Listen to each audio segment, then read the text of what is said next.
I just won 30 million in the lottery, and I didn't even tell my girlfriend. I bought myself a Porsche and a huge luxury apartment in the city.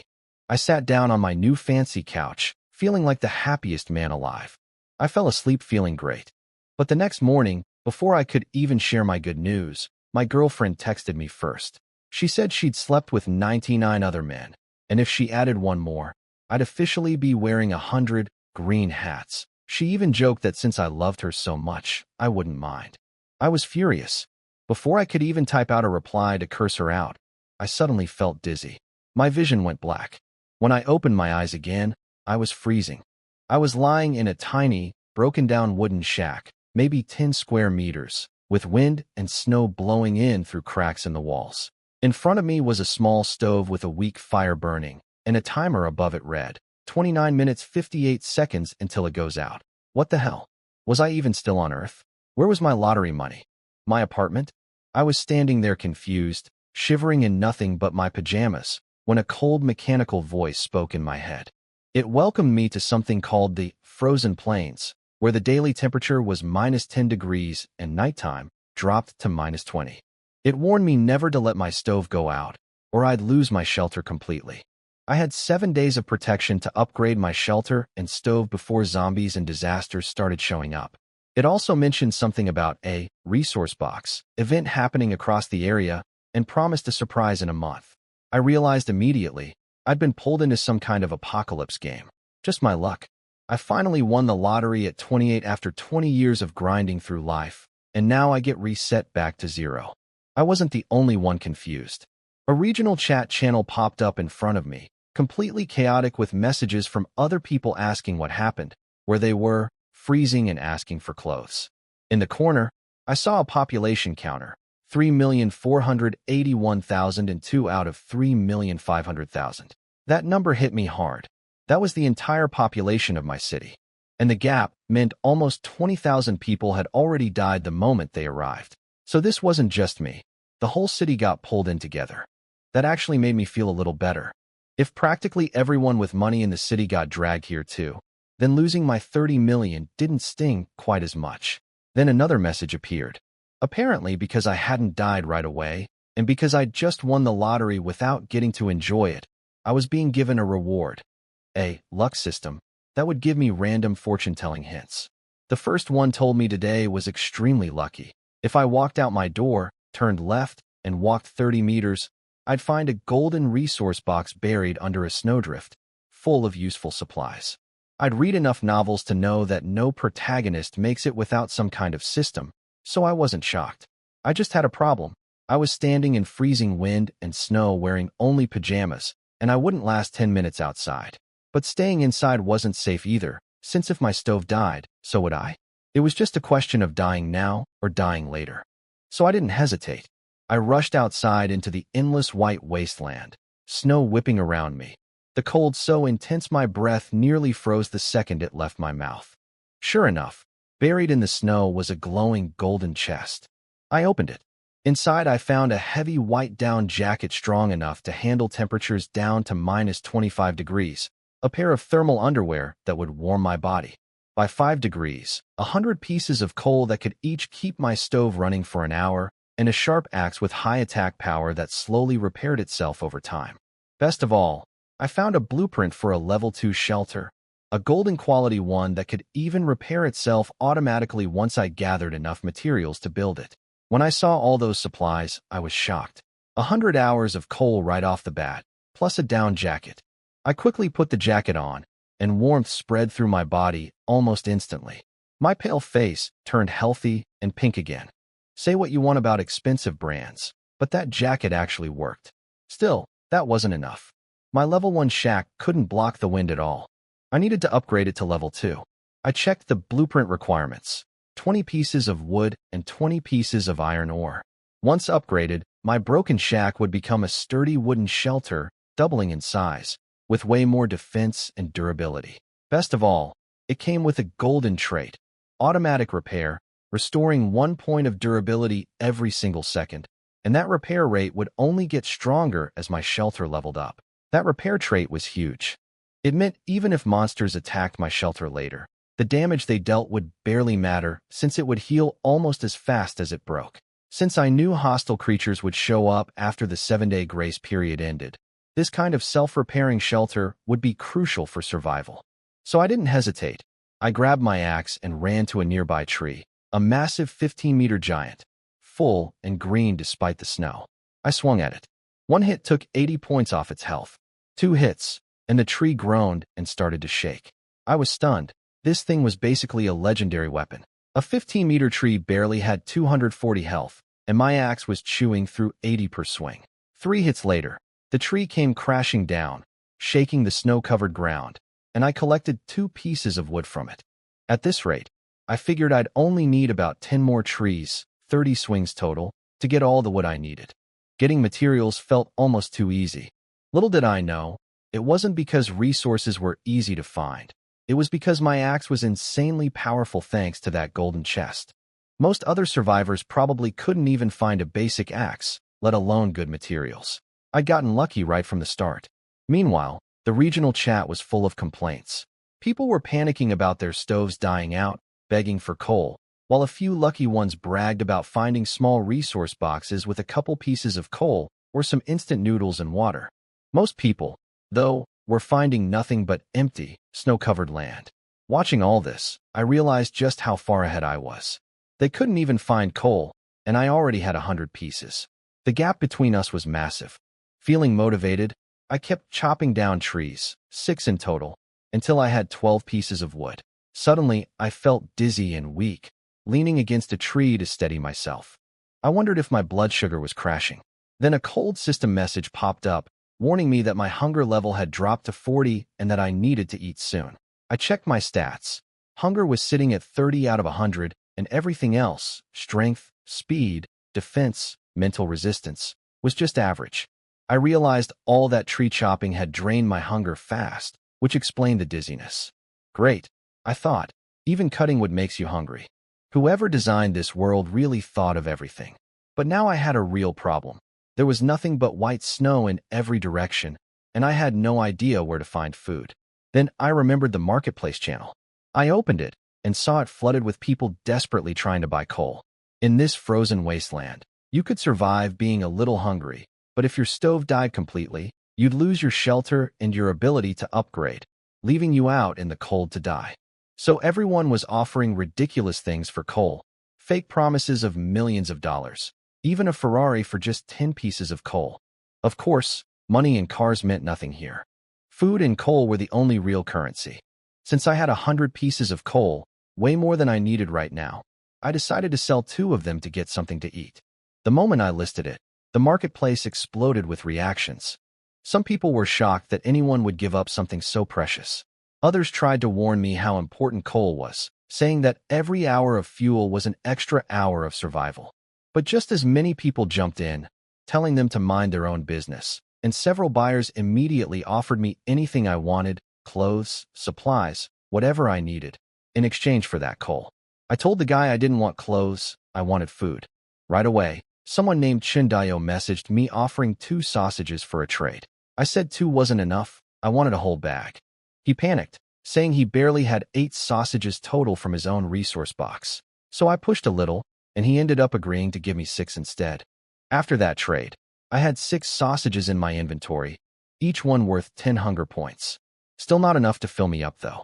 So I decided to list another piece of coal for trade, since I had 100 of them anyway, and I'd be able to find more once I leveled up. The moment I listed a second piece of coal, the trading channel exploded again. People couldn't believe how much coal I had. I just kept repeating that I wanted food in exchange. Offers poured in, instant noodles, a frozen water bottle, but I held out for better deals. Then, hilariously, Changge messaged me again offering 6 sausages for coal, even though he'd just told me he was out. I called him out on it, and he admitted he was just being cautious and wanted backup supplies. I added 2 buckets of instant noodles to the deal, and he happily agreed. With that trade, my hunger meter shot all the way back up to full. I felt amazing, like I could fight off a young bull with my bare hands. I grabbed my axe again and went straight back to chopping, smashing through 80 health points per swing on another tree. After refueling twice more, I finally chopped down enough trees to get my wood total up to 20. Wood had two uses: fueling the stove or building upgrades. Obviously, I wasn't burning wood by hand for fuel. That would be insane. Now I needed ore, which I could only get from resource boxes, mining myself. Way too exhausting with my current hunger levels, or trading. So I listed coal again, this time specifically asking for, or in exchange. The trading channel lost it again, with people begging to know where I was getting all this coal from. Some tried to flatter me, offering to be my follower for just one piece of coal. One girl even said she was a live streamer and would do anything for some coal. I brushed all of that off. I just wanted ore. People started speculating. Was I trying to upgrade to a level 2 shelter already? Some who'd also found shelter blueprints complained they didn't even have a way to chop wood. I ignored the chatter and stayed focused. Eventually, a girl named Li Muyao messaged me privately, offering 20 pieces of or for 40 pieces of coal. I pushed back hard, telling her the price had gone up because other people were already messaging me. Now 20 or would only get her 10 coal. She was shocked at how harsh I was being, but I held my ground, explaining that ore was just rock you could dig up anywhere, while coal was literally life-saving fuel. After hesitating, she agreed to the trade. With that, I finally had 20 pieces of ore on top of my wood and blueprint. A system message popped up asking if I wanted to upgrade my shelter now that I had all the materials. Without hesitation, I confirmed. A blinding golden light flashed, and my broken-down shack transformed into a sturdy wooden house reinforced with iron ore, noticeably bigger than before. Checking the new shelter stats, I saw it was now a level 2 shelter with a stove that could support up to 4 people and burn through 1 coal per hour. The building was 20 square meters, built from sturdy wood fused with iron ore that could resist cold wind and basic monster attacks. Its durability sat at 1100, defense at 100, and it still carried that golden self-repair trait, healing 1 durability point every second. Walking inside, the once cold, leaky, moldy shack now felt like a clean, fresh shelter, big enough that my fancy couch actually looked like it belonged there. With the stove roaring, the temperature near the fire hit a scorching 30 degrees, while the far corners stayed around 15. Standing there, feeling the heat against the freezing world outside, I couldn't help but enjoy the moment. This shelter wasn't bad at all, but I couldn't relax for long. The safety period would only last 7 days, and after that, real danger would show up. Level 2 wasn't going to be enough. I needed to keep upgrading. And even though I had enough coal to last around 4 days, my food was almost gone again, down to just 2 buckets of noodles and 1 water bottle. I need to find more coal soon to keep trading for supplies. As night fell, the wind outside turned brutal, howling like something out of a nightmare. I stayed inside my upgraded shelter, grateful I'd leveled it up. My old shack definitely would have let the cold freeze me solid by morning. Then I heard a sharp, metallic scraping sound against my door, like claws against wood. My heart jumped into my throat, and I grabbed my axe, tensing up. So much for a safe 7-day grace period. After a few tense seconds, whatever it was chipped 2 points off my door's durability, then went quiet. I finally relaxed, exhausted from the long day, and curled up on my couch by the fire until I fell asleep. The next morning, bright light and snow glare woke me up. I jumped up, threw on my clothes, and checked the regional channel first thing. The survivor count had dropped to 2,208,000 out of 3,500,000. In just one night, that many people had died from cold or lack of shelter. Stepping outside, I found strange footprints near my door, almost human-shaped, and faint claw marks on the wood, though my door's self-repair had already smoothed most of the damage away. Whatever attacked me last night was clearly some kind of creature native to this frozen world. Checking the chat, I saw plenty of others reporting the same thing: scratching, thumping, mysterious noises at their doors. Most were too scared to even step outside to look. A few people tried using the chaos as an excuse to flirt with each other, which I ignored completely. What mattered was that these creatures hadn't actually attacked yet, probably because of the protection period. But once that ended, I had no doubt they'd come for real. I needed to start building weapons and traps soon. Right then, a system message popped up congratulating me for surviving my first full day and telling me about another golden treasure chest. This one 3 kilometers away, near a crooked tree. Every day I survived, I get a new golden hint like this. That was insane. I knew the chest tiers ranged from white all the way up to gold, with gold being basically the best possible loot. Getting one a day sounded almost unfair in my favor. I grabbed my axe and rushed toward the coordinates. Sure enough, I found a faintly glowing golden chest buried under snow near a crooked tree. The moment I opened it, I couldn't believe what came out. 100 pieces of coal, 10 or 20 compression biscuits, 6 bottles of water, and an AWM sniper rifle with 15 rounds of ammo. I stared at it in disbelief. Everyone else out here barely had stone axes, and I just pulled a top-tier sniper rifle out of a box. Checking its stats, the thing had insane range and damage, more than enough to one-shot most threats in this frozen world. The only downside was the ammo, only 15 rounds. Still, for now, it was more than enough to keep me safe. What I didn't realize was that opening a golden chest broadcasted a flashy announcement across the entire regional channel, repeated 3 times in gold lettering, announcing that I'd pulled an orange-tier sniper rifle. The chat exploded instantly. People were stunned, jealous, and some immediately started trying to add me as a friend, hoping to tag along with someone packing a weapon like that.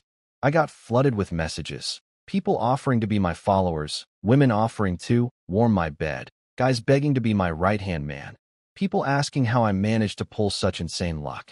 I smacked my forehead, realizing I'd forgotten to turn on privacy settings. Thankfully, there was an option to hide my chest openings and shelter upgrades from the regional feed, so people couldn't track my movements. I turned it on immediately. Better safe than sorry. Flaunting this kind of luck this early was just asking for trouble. With that handled, I gathered my loot and started the long trek home. 3 kilometers through snow took me a full 2 hours, and I noticed walking drained my hunger too. By the time I got back and shut the door behind me, the fire's warmth hit me instantly, and I sighed in relief. Staying inside really was the better option whenever possible. Still, one sniper rifle with limited ammo wasn't a long-term solution. Once those 15 rounds were gone, it'd just be a fancy paperweight. I needed to either find more ammunition or start crafting backup weapons. A bow and arrow. Maybe, just to have something reliable for when the bullets ran out. Making a basic bow turned out to be simple. All I needed was wood, rope, and ore, plus the basic blueprint everyone already had from the start. I traded a piece of coal for rope at the marketplace, then put together a crude bow with 30 attack power and a 30-meter range, enough to seriously hurt low-level creatures or weaker enemies. Arrows just needed ore, 1 piece per arrow, so I made 10. Testing it on a tree outside, my aim wasn't great, but it still stuck in deep and chipped away 30 health points. Not amazing, but useful in a pinch. With the bow ready, I grabbed my AWM and headed out again to search for supplies. After 3 hours of searching, all I found was 2 white boxes and 1 green box, barely 4 pieces of coal total. I couldn't help but laugh at how bad my luck was that round. No wonder the survival rate out here was so low. People were exhausting themselves outside and barely scraping together enough fuel to last a single day. Just as I was about to keep searching, a regional announcement popped up. Someone named Wang Zheyan had already built a level 3 shelter, capable of housing 8 people, and was now recruiting homeless survivors. The whole channel lost it. People couldn't believe someone managed level 3 after just 1 day. Even I raised an eyebrow at that. This guy was clearly skilled, or really lucky. Wang Zheyan announced he had a few open spots, asking for 10 pieces of coal as an entry fee, though he said attractive people could join for free. Naturally, a flood of desperate survivors and a few flirty messages followed. I knew how shelter systems worked. If you join someone else's base, you're bound to their rules, and you're expected to help protect them, since if the owner dies, everyone loses their fire and shelter all over again. It was a gamble either way. I wasn't worried though. Since I got a free golden treasure box every day just for surviving, I didn't need to team up with anyone. At most, I'd consider hiring a couple of helpers to handle grunt work later. Still, seeing someone else hit level 3 pushed me to find a level 3 blueprint soon, just in case real monsters showed up the moment the safety period ended. That night passed quietly, no creatures attacking my door. The next morning, day 3, I checked the survivor count first thing and saw the number had dropped to just 1.5 million out of 3.5 million. People were dying off fast, and I couldn't help wondering exactly how. Cold, monsters, or something else. It made me uneasy enough that I decided to prioritize finding more resource boxes, especially a level 3 blueprint. Then the system gave me my daily hint. Heavy snow today, but if I turned left and walked 1.5 kilometers to a small hill, I'd find something special. Excited, I geared up, fed the stove some coal, grabbed my AWM and axe, and headed out. Sure enough, buried under the snow near the hill was another glowing golden chest. I opened it immediately, and the rewards blew my mind. 20 sausages, 20 packs of noodles, a kilogram of lamb, 200 pieces of coal, 100 silver ore, 20 wood, 600 rounds of ammo, and an actual machine gun bunker. A golden tier item featuring a water-cooled Maxim machine gun with auto-lock targeting, capable of firing up to 600 rounds per minute with massive range and damage. I stared at the notification in disbelief. An automatic, self-aiming Maxim gun? This early in the game? My luck out here was honestly getting ridiculous. A real Maxim machine gun, in my hands. Sure, it looked old-fashioned, straight out of a World War-era design with a wheeled cart base. But out here in this frozen wasteland, against people still fighting with stone axes and basic bows, this thing was an absolute monster. And the best part, it was fully automatic, with a golden trait that let it auto-lock onto targets and fire on command.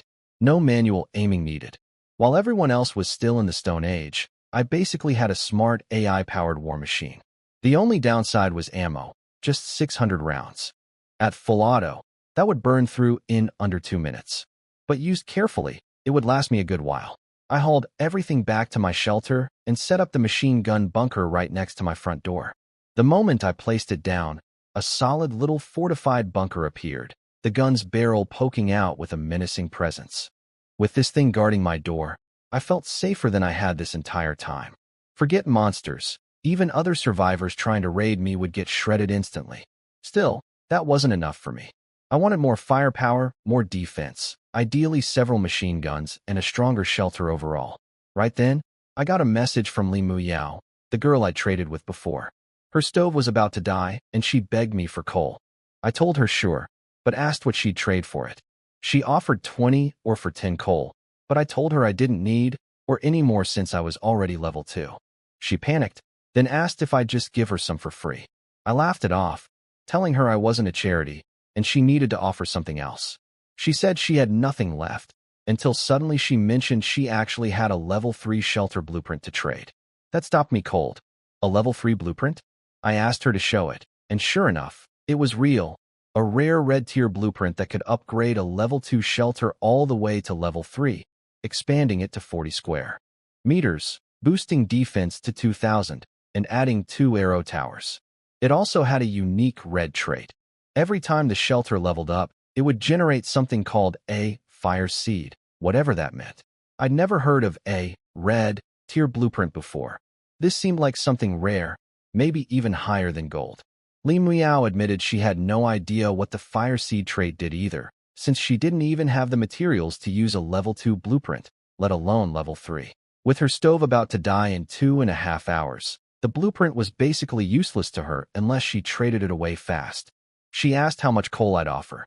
I had about 270 left, so I lowballed her with 10 coal. She wasn't having it, pointing out that even basic white tier blueprints sold for 20 coal at the marketplace. Smart girl, I upped my offer to 30, my final number. She agreed immediately, but added one more condition. If her stove died before she could build anything, she wanted the right to come join my shelter. Given how valuable this blueprint clearly was, I wasn't about to risk losing the deal. I agreed, even offering her a spare basic bow, so she'd have something for protection on the trip over, since her location was only about 10 kilometers away. She seemed genuinely thrilled, clearly impressed I was willing to throw in extra without complaint. With the trade finalized, I held in my hands a faintly glowing red blueprint, a level 3 shelter upgrade unlike anything else I'd seen so far. Looking over my new red blueprint, I realized this thing was a unique item. Once used, it would permanently bind to me and couldn't be traded away. The material cost was brutal though, 200 metal ore, 100 wood, and 100 silver ore. That was way more than the 30 or another player had mentioned needing for his level 3 upgrade. When I asked the system about it, it explained that higher quality blueprints simply demanded more materials in exchange for better results. That made sense. My shelter had already needed more resources than other people's at every stage, since mine were higher quality versions. Higher risk, higher reward, I figured. Might as well commit fully. Since I didn't have any metal or stocked up, I crafted a basic mining shovel and headed to a nearby mineral vein to start digging. It was brutal work, 20 hits just to get a single piece of metal ore. Needing 200 meant roughly 2,000 swings total. I couldn't help but laugh bitterly at how insane that sounded for one person. This was exactly the kind of grind where having a team would make all the difference. After a few hours, I'd only managed to collect 70 pieces, but figured I could finish within a few days. As the sky started darkening, I packed up and rushed back home, since nighttime out here wasn't safe. Stepping back into my warm shelter felt like pure bliss after hours in the cold. I ate a couple of sausages and relaxed on my couch. About 2 hours into resting, I heard that same scratching, growling noise at my door again. My heart immediately tensed up. Something was back. I grabbed my AWM, ready to peek outside, only to realize my shelter didn't even have a window. Stuck listening to the metallic scraping sound right at my door, I actually considered opening it and shooting whatever was out there myself, since killing these creatures apparently gave way better rewards than normal loot boxes. Then it hit me. Why was I even considering going out there myself when I had a literal machine gun bunker? I opened my shelter panel, switched the Maxim gun to auto-lock mode, and let it rip. In less than a second, it unloaded a burst of bullets outside, and just like that, silence followed. Checking my ammo count, I'd only used 2 rounds. I figured it was probably just one creature, but I didn't risk going outside right away. Better safe than sorry. I turned off the auto-lock to save ammo and decided to wait until morning to check things out. The next morning, day 4, the sun rose over the frozen plains, and the day's temperature reading came in at -12, dropping to -24 at night. I geared up, axe on my belt, sniper rifle in hand, moving like some kind of special forces operator as I cautiously opened my door. Outside, about 5 or 6 meters from my door, was a body completely shredded by machine gun fire. At first I thought it might be another survivor, but getting closer, I realized it wasn't human at all. Its torn limbs were grayish, dried out, clearly long dead. That's when it hit me. This was a zombie. Sure enough, checking the chat, plenty of other survivors reported similar attacks the night before, and people quickly figured out these creatures were indeed zombies. The whole channel panicked. One guy admitted he'd actually walked up and tried greeting one before realizing what it was, and that arrows did nothing against it. That sent a fresh wave of fear through everyone.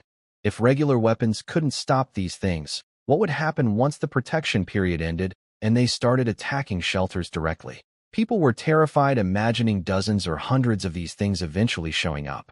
Of course, not everyone was scared. Wang Zhiyin, the guy who'd already built a level 3 shelter, spoke up again, reminding everyone that while these creatures were tough, killing them gave huge rewards. His group, now 8 people strong, had apparently teamed up and barely managed to kill one zombie together. He even claimed they were close to hitting level 5, which would let his shelter house 32 people, and he started recruiting fitness trainers and ex-military types specifically, since killing a single zombie reportedly required at least 6 people working together with bows. Meanwhile, I just stood there staring at the zombie corpse outside my door, completely shredded into confetti by my machine gun. All I could really say was, that Maxim gun was an absolute beast. I couldn't help but laugh at the difference. Other survivors needed 6 people working together with bows just to take down one zombie. Me? 2 bullets from my Maxim gun, less than 1/10 of a second, fight over. Cold weapons just couldn't compete with hot ones. If I had 10 or 20 of these guns, I'd feel unstoppable. But the real surprise was what the zombie dropped. Walking over to check, I found a frying pan, 10 rounds of Maxim ammo, and something called a strength trait, a one-time use item that would permanently boost my strength by 1 point. Killing zombies actually dropped loot, and good loot at that. Without hesitating, I used the strength trait immediately, and felt my body get noticeably stronger, my arm swings carrying more power than before. That got me thinking. If I kept killing zombies and stacking these traits, I could basically turn myself into some kind of superhuman over time. Of course, I wasn't the only one who could figure this out. Other survivors would eventually catch on too. My advantage was that I had a sniper rifle and a machine gun, while everyone else was stuck fighting with bows. I could drop a zombie in one shot while they needed a whole group effort. Since it was still the safety period and zombies weren't actively swarming yet, I decided to focus on finishing my level 3 shelter upgrade first and deal with zombie hunting once the protection period ended. So for the next 2 days, I just mined metal or during the day and returned home before dark, resting occasionally in between. After all that grinding, I reached 240 pieces of, or only 60 short of what I needed. In my downtime, I also followed the system's daily hints to grab more treasure chests, picking up tons of supplies along the way. The best find was a solar-powered drone, perfect for scouting the area at night. I also discovered the system could warn me about dangers ahead of time. Once it told me a pack of over 50 zombies, including a tougher Tier 3 zombie, was gathering on the north side of the mountain I was mining at. Even with my sniper rifle, fighting 50 zombies alone would be suicide, so I avoided that area completely. Thankfully, my resource boxes kept supplying enough food and materials to last a week at a time, so I didn't even need to go searching elsewhere. Still, grinding nonstop for days was exhausting. With my shelter upgrade almost finished and only 1 day of the safety period left, I started considering recruiting some extra hands to help finish the job faster. Before heading back inside for the night, I checked the regional channel and saw the survivor count had dropped to around 1.2 million. We'd lost about 300,000 people over the past 3 days. The chat was full of random tips, people discovering they could eat tree bark, melt snow for water, or hunt regular animals for meat. But mostly, people were desperate for shelter, since plenty of stoves had already gone out. A couple more level 3 shelters had popped up too, recruiting aggressively. One group only wanted women, another only wanted ex-military specialists. None of that interested me. I just wanted to keep building up my own strength and gear. Other survivors were just potential labor to me at this point. While scrolling through, I noticed a string of messages from Li Muyao, sent over the past several hours. She'd been panicking about her coal running low multiple times, occasionally getting lucky with small coal finds, but mostly just complaining and waiting around instead of actually going out to search for resources herself. Typical. Still, her luck was clearly carrying her through somehow. Since I needed an extra pair of hands to help finish mining, and she was already desperate enough to ask for help, I figured now was as good a time as any. I shared my coordinates with her and told her to come on over. Meanwhile, Li Muyao had spent the whole day stuck in her broken-down level 1 shelter, freezing, wrapped in a blanket with her fire barely flickering. She'd been messaging me nonstop, getting more and more annoyed thinking I'd scammed her out of her blueprint and disappeared. She'd even forgotten to ask for my coordinates earlier, which made things worse. Right when she was about to give up hope, I finally sent her my location. She lit up immediately, relieved and grateful, especially when I tossed in 20 pieces of coal to help her survive the night until she could make the trip over safely the next day. She seemed genuinely touched by the gesture, gushing about how lucky she felt to have found someone reliable. Honestly, it didn't matter to me whether she was a guy or girl. I just needed extra hands for mining, and she was an easy source of cheap labor. That night passed peacefully, no monster attacks at my door. The next morning marked day 7 of the safety period. A cold system announcement rang out, warning that the protection period would end in 12 hours, at 8 that night, and that everyone needed to stay inside a secure shelter because something terrifying was coming. It specifically warned that level 1 shelters wouldn't be strong enough to protect anyone. The regional channel exploded in panic. People with weak shelters realized they were in serious trouble. Some got mocked for being lazy, since basic level 2 blueprints were cheap and easy to get if people had actually put in the effort over the past week. Meanwhile, greedy traders started jacking up prices on shelter blueprints now that everyone was desperate, turning what used to cost 10 coal into 30. People were furious, but no one had any leverage to stop it. Plenty of desperate survivors started begging to join other shelters for safety in numbers, and a few requests for teammates got weirdly specific in ways that made it pretty obvious some people weren't just looking for protection. None of that concerned me. My focus stayed on finishing my level 3 shelter upgrade. Even though the system had implied level 2 might technically be enough, I wasn't taking any chances, and I was still curious about that mysterious fire seed trait tied to my blueprint. So I kept mining nonstop. 8 hours later, with 4 hours left until the safety period ended, I finally hit 200 metal or completing my requirements. My wood and silver had already exceeded what I needed to. Relieved, I wiped the sweat off my forehead and rushed back to my shelter, confirming the upgrade. The moment I hit confirm, a brilliant red light enveloped the building, and in seconds, my 20 square meter shelter doubled in size to 40 square meters. The wooden walls transformed into solid metal-like stone, giving the whole place a medieval fortress look. Standing in front of my new shelter, I was honestly stunned. It looked like a medieval fortress now. Level 2 and Level 3 weren't even comparable. Checking the stats, my stove could now support 8 people. The building had grown to 40 square meters with a free 20 square meter attic on top. The walls were forged from solid silver or that could resist wind, zombies, and even fog-based threats. Durability sat at 2,000, defense at 2,000, and I'd gained 2 arrow towers. My self-repair trait had jumped to 4 points per second, and my machine gun bunker had upgraded into a dual Maxim turret, doubling my firepower. But the trait that really caught my attention was the red, Fire Seed, ability. At level 3, I had 4 Fire Seed charges, and each one could be used to upgrade any vehicle or smart machine into something called a mechanical life form, giving it serious combat power. The moment I read mechanical life form, my mind immediately jumped to Transformers. I had to test this. Looking around my shelter, the only smart device I had was that drone I'd picked up earlier from a resource box. I figured that counted as a smart machine, so I aimed a Fire Seed at it and activated it. A blue energy wave exploded outward, nearly knocking me off my feet. Then, right in front of me, the drone began shaking violently and transformed, morphing from a simple flying device into an 80-centimeter mechanical bird with sharp metal wings spanning over a meter, glowing red eyes, and an intimidating presence straight out of a sci-fi movie. The thing genuinely looked like Laserbeak from Transformers. Checking its stats, it was now a proper combat unit. A scout and spy type creature, level 3, decent attack and defense, insanely fast, armed with a mounted mini Gatling gun, and absolutely loyal to me. I stood there in disbelief. Was I really pulling Transformers tech out of a frozen survival game?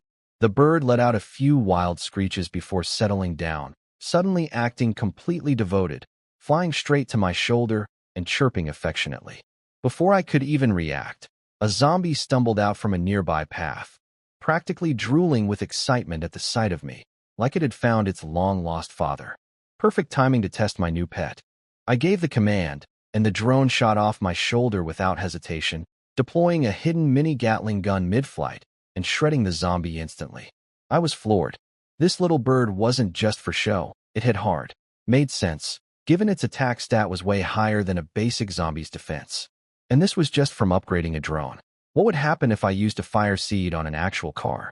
Could I create something like an Autobot? The thought alone got me excited.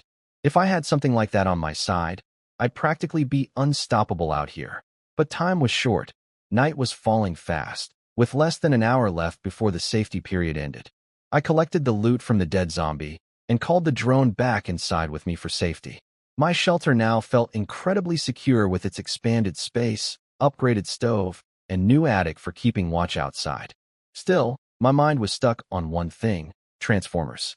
Sure, my gear was already more than enough to survive, but what man could resist the idea of having his own car-turned-guardian robot? The only problem was obvious. Where was I supposed to find an actual car out here in the middle of a frozen wasteland? I definitely wasn't building one from scratch. Then it hit me. I remembered that guy from the trading channel earlier, the one offering his Ferrari 488 for just 10 pieces of coal. If I tracked him down now, I could probably buy that car off him directly. I tracked down that guy who'd offered his Ferrari for coal earlier and sent him a friend request, hoping to buy the car off him. I waited and waited, but no response came. Probably dead already, I figured, feeling a little annoyed. Right then, my drone suddenly perked up, its red eyes locking onto something outside, letting out a warning screech. Another zombie, I assumed. But honestly, I wasn't worried anymore. I had a dual Maxim turret outside, a sniper rifle in hand, and a combat drone on standby. What was one zombie going to do to me? Just as I was about to send the drone out to scout, I heard knocking at my door. A nervous, sweet voice called out, asking if I was Chun Mo, introducing herself as Li Mu Yao, the girl I'd been chatting with online. She'd actually made the trip and cut it impressively close, arriving with less than an hour left before the safety period ended. To be careful, I sent my drone out first to scan the area and make sure she hadn't brought anyone with her. The drone's camera feed showed just one thin, fragile-looking girl standing at my door, no other life signs nearby. Satisfied, I opened the metal door. The girl who walked in completely caught me off guard. She was strikingly beautiful, pale-skinned, maybe around 20 years old, about 5'7", slender but clearly well put together. She matched almost exactly what someone in the chat had jokingly described earlier as the perfect partner type. A system prompt popped up asking if I wanted to accept her into my shelter, since she couldn't enter without my permission. She looked at me, practically begging, saying she'd do anything if I let her stay. Since she'd given me that valuable blueprint earlier, I felt obligated to keep my word, so I accepted her into the shelter. The system gave me her full profile. Turned out she was a current college student, a theater school's campus celebrity known for her looks, with decent mental stats but average physical ones. The system's overall evaluation line was almost comically over the top about her appearance, which caught me off guard given how serious everything else about this world usually felt. She stepped inside, immediately overwhelmed by the warmth and the sheer mountain of supplies stacked around my shelter. Instant noodles, sausages, energy drinks, water, even lamb. She looked completely stunned, covering her mouth in disbelief at how much food I had, more than enough to last a month, especially compared to the freezing, empty shelter she'd just left behind. I cut through her shock and reminded her that joining my shelter came with expectations. She needed to pull her weight. She seemed to misread the moment entirely, assuming I meant something else, and actually started reaching for my clothes like she was about to take things in a very different direction. I stopped her immediately, completely thrown off. She looked just as confused, asking if that wasn't what I wanted. I couldn't help but laugh, half annoyed, telling her the safety period was about to end in minutes, and I clearly meant I needed her to keep watch, not anything else. She froze, mortified at the misunderstanding. Li Muyao stared at me, completely baffled. She started rambling about how she'd already landed a few acting roles before getting pulled into this nightmare world, practically a rising star with admirers lining up back home, and here she was practically offering herself for free, and I was turning her down. Whatever. This wasn't the city anymore. Nobody cared about fame here, and besides, the safety period was about to end with something dangerous on the way. This wasn't the time for any of that. If anything happened later, fine, but not right now. Sure enough, right as 8 o'clock hit, a cold system announcement rang out. The safety period was officially over, and the first disaster, fog, was about to hit the frozen plains. Everyone was warned to stay inside and stay quiet to improve their odds of survival. The second the message finished, a heavy rumble shook the ground outside. Li Muyao jumped, grabbing onto my arm in fear, asking what was happening. I told her the disaster had arrived. She looked at me like I was crazy, asking if this whole nightmare wasn't already a disaster. Fair point, honestly, but given everything weird I'd already experienced, transformed drones, golden loot boxes, machine guns, I figured this world clearly had way more in store. As the fog rolled in, scratching and clawing sounds started against my metal door, harsh enough to make anyone's skin crawl. Li Muyao clung to me, eyes locked on the door, barely breathing. I held off using the machine gun turret right away, since I had no idea what was actually out there or how many of them there were. Instead, I called out to my drone. It rose from its perch in the attic, gleaming and sharp, and Li Muyao practically gasped at the sight of a mechanical bird. I brushed off her shock, simply telling her it was on my side, though I avoided explaining the whole fire seed backstory. She'd probably regret giving me that blueprint if she knew what it led to. I sent the drone outside to scout.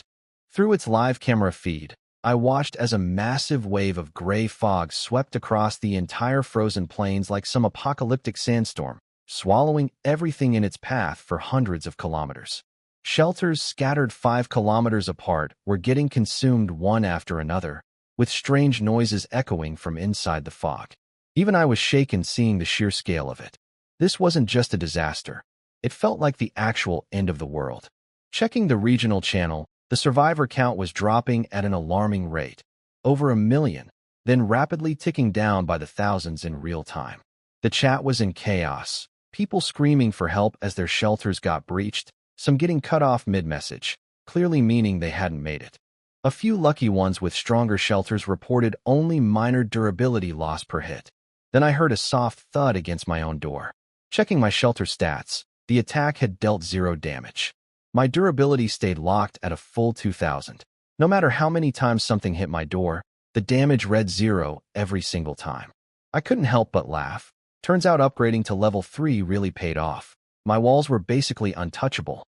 Other survivors weren't so lucky, especially those stuck with weaker shelters, panicking as their durability dropped hit by hit, some down to their last few points. A handful of level 3 shelter owners bragged about barely taking damage too, which only made everyone else more anxious. Since whatever was out there clearly couldn't break through my walls, I figured there was no reason to hold back anymore. I activated the dual Maxim turret's auto-lock mode. Gunfire erupted instantly, tearing through 80 rounds in under 10 seconds, and then everything outside went dead silent except for the wind. I considered checking outside, but with fog still active and no idea what else might be lurking, I decided to wait until morning instead. The night passed without further incident. At dawn, a new system announcement rang out across the whole frozen plains. The beginner protection period was officially over. From now on, players could attack each other's shelters directly and steal their resources. Shelters above level 2 could now move using steam power from their stoves.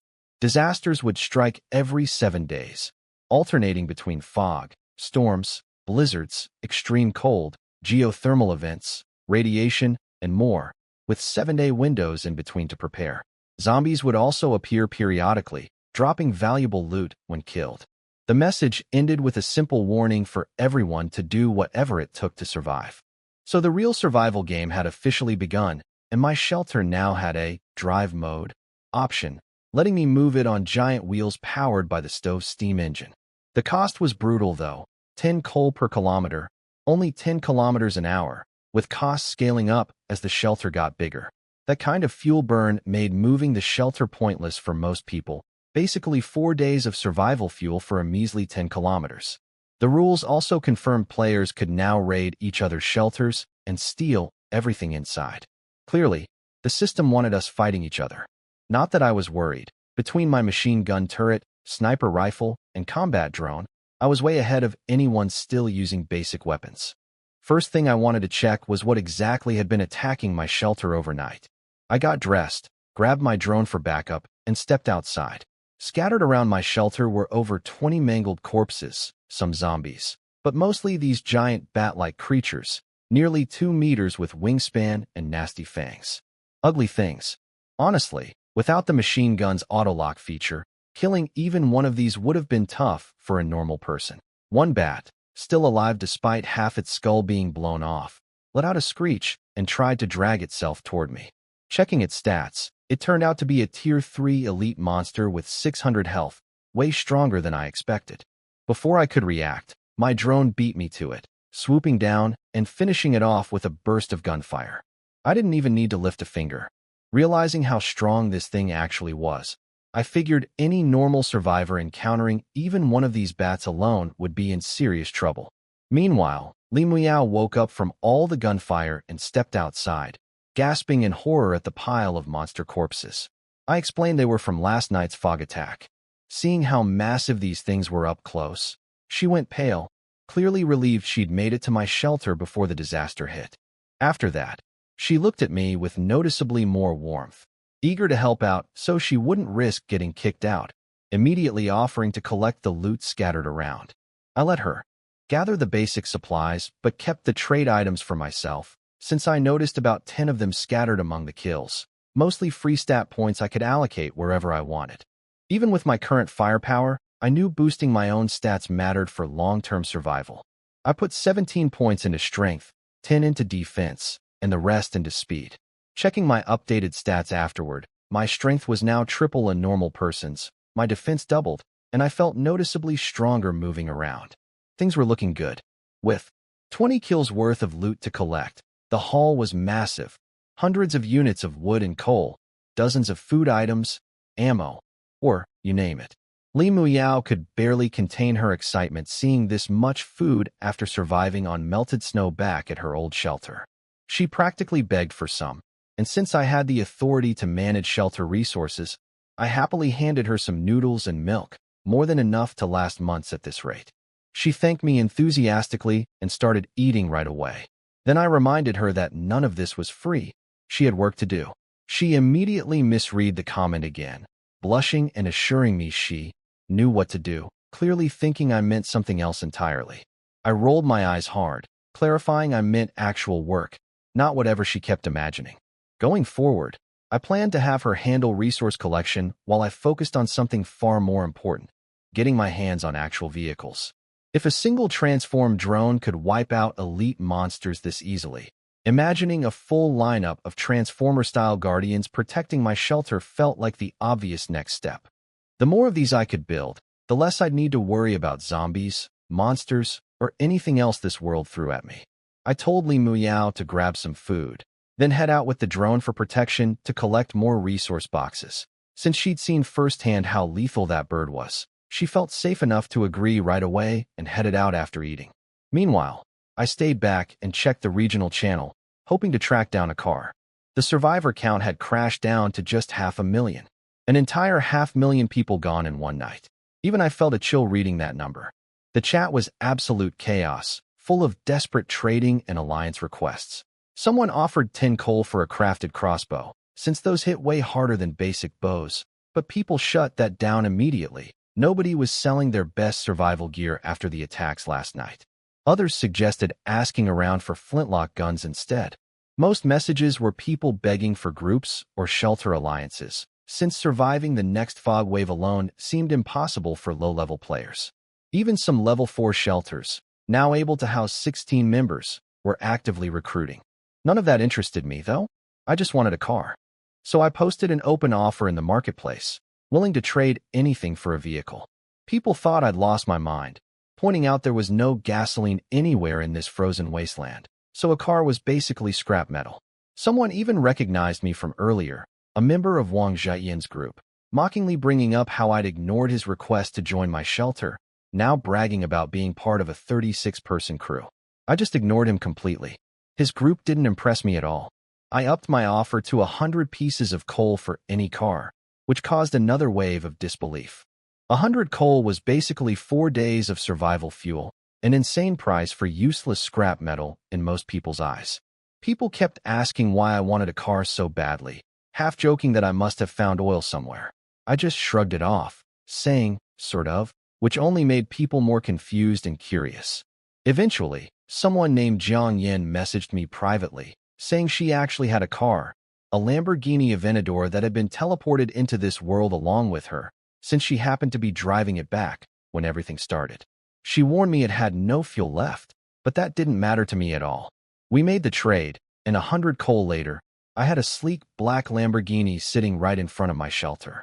It honestly looked incredible, easily the coolest car I'd ever seen in person. Sure, out here in this primitive wasteland it was technically useless without gas, but for what I had planned, fuel didn't matter one bit. I activated a fire seed and fused it with the car. A wave of blue energy spread across the vehicle's entire body, and within seconds, gears clicked and shifted violently as the whole car transformed before my eyes into a 6-meter-tall mechanical being, jet black, covered in sharp metallic frame lines, radiating raw power. It looked around briefly, confused, until its glowing red eyes landed on me. Its expression shifted instantly to something like reverence, and it dropped to one knee, speaking in a deep mechanical voice, addressing me as its creator. I just stood there, completely stunned. This was insane. I had to admit, this thing looked almost identical to Ironhide from the movies. Dark gray metal frame, green visor, with little design touches from the Lamborghini still showing through. The resemblance was uncanny, even though this clearly wasn't an actual Cybertronian, just my own creation modeled loosely on the car. Checking its stats though, this thing was no joke. Massive strength and defense numbers, blazing speed, and absolute loyalty. Compared to my shelter's defenses, this single unit was already insanely strong. I realized these mechanical guardians would only get stronger as my shelter leveled up too. Before I could think it through further, I heard voices nearby. For people had spotted my shelter from a hillside. 3 men and 1 woman, fully armed with high-quality crafted bows, definitely not amateur gear. I quickly told my lumbo unit to transform back into car form before they noticed anything unusual. The group approached confidently. Their leader was a bald guy, flanked by a heavy-set man, a skinny one, and a decent-looking woman. They'd apparently lost their own shelter to the fog the night before and were now hunting for a new place to crash. The bald guy, clearly the brains of the group, tried playing nice at first, asking if I was alone, then proposing that his group join my shelter, promising they'd help reinforce my defenses and fight off monsters. When I flatly refused without explanation, his friendly act dropped instantly. He threatened me outright. If I wouldn't let them in, they'd kill me instead, since the system didn't allow stealing a shelter outright, but it definitely allowed murder. The chubby one immediately drew his crossbow on me, smug and threatening. I just smiled and raised my hand. My Maxim turret rose up from the entrance, barrels locking onto all 4 of them with a mechanical clicking sound as it loaded. Their faces went pale instantly. A machine gun. Here, in a world supposedly stuck in primitive weapons? Before they could even process that, I called out my lumbo unit by its new nickname, Big Bull. In seconds, it transformed into its 6-meter mechanical form again, raising an arm that formed into an energy cannon 3 times the size of a human head. That broke them completely. This definitely didn't feel like Earth anymore to them, more like some alien battlefield. Even the bald guy, hardened criminal that he apparently was, dropped his weapon instantly, stammering apologies, insisting it was all a misunderstanding and that crime really wasn't the way to go. Too late for that. I gave the order to kill them all without hesitation. The cannon fired first, vaporizing 2 of them instantly in a flash of blue light, leaving nothing but a massive crater where they'd stood. Even I was a little shaken seeing that kind of firepower up close. That thing hit like an actual missile. With weapons like this, monsters and zombies were the least of my worries. The skinny one tried to bolt, but the machine gun cut him down in 2 shots before he got far. That left only the woman, who collapsed to her knees in terror after watching her 3 companions die in seconds. She begged for her life, claiming she'd been forced into this group, offering herself in exchange for mercy. I looked her over briefly. Sure, she was decent-looking, but nothing compared to Li Muyao, and honestly, anyone running with murderers wasn't worth sparing. I told Big Bull to handle it. Without hesitation, it picked her up effortlessly with 1 mechanical arm, carried her off to the side despite her screaming, and after a brief flash of blue light, everything went silent. Big Bull walked back over, bowing respectfully, reporting the job was done. I was pretty satisfied with how loyal this thing was. One of these guardians alone could already handle basically anything, but 1 wasn't enough. I wanted a whole squad, maybe 8 or 10 of them, so I wouldn't have to worry about the nightly fog attacks at all. I tried posting another offer for cars in the marketplace, but apparently finding even 1 working vehicle had been a stroke of luck.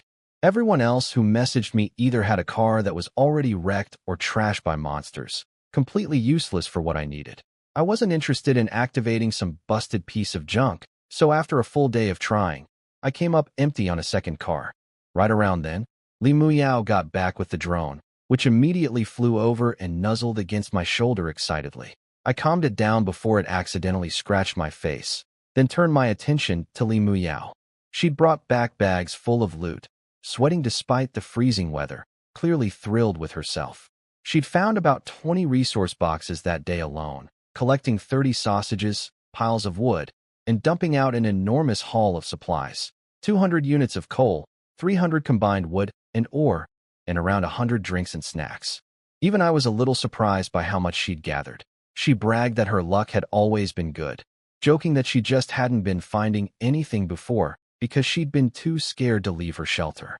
Now that she had the drone for protection, she could finally go all out.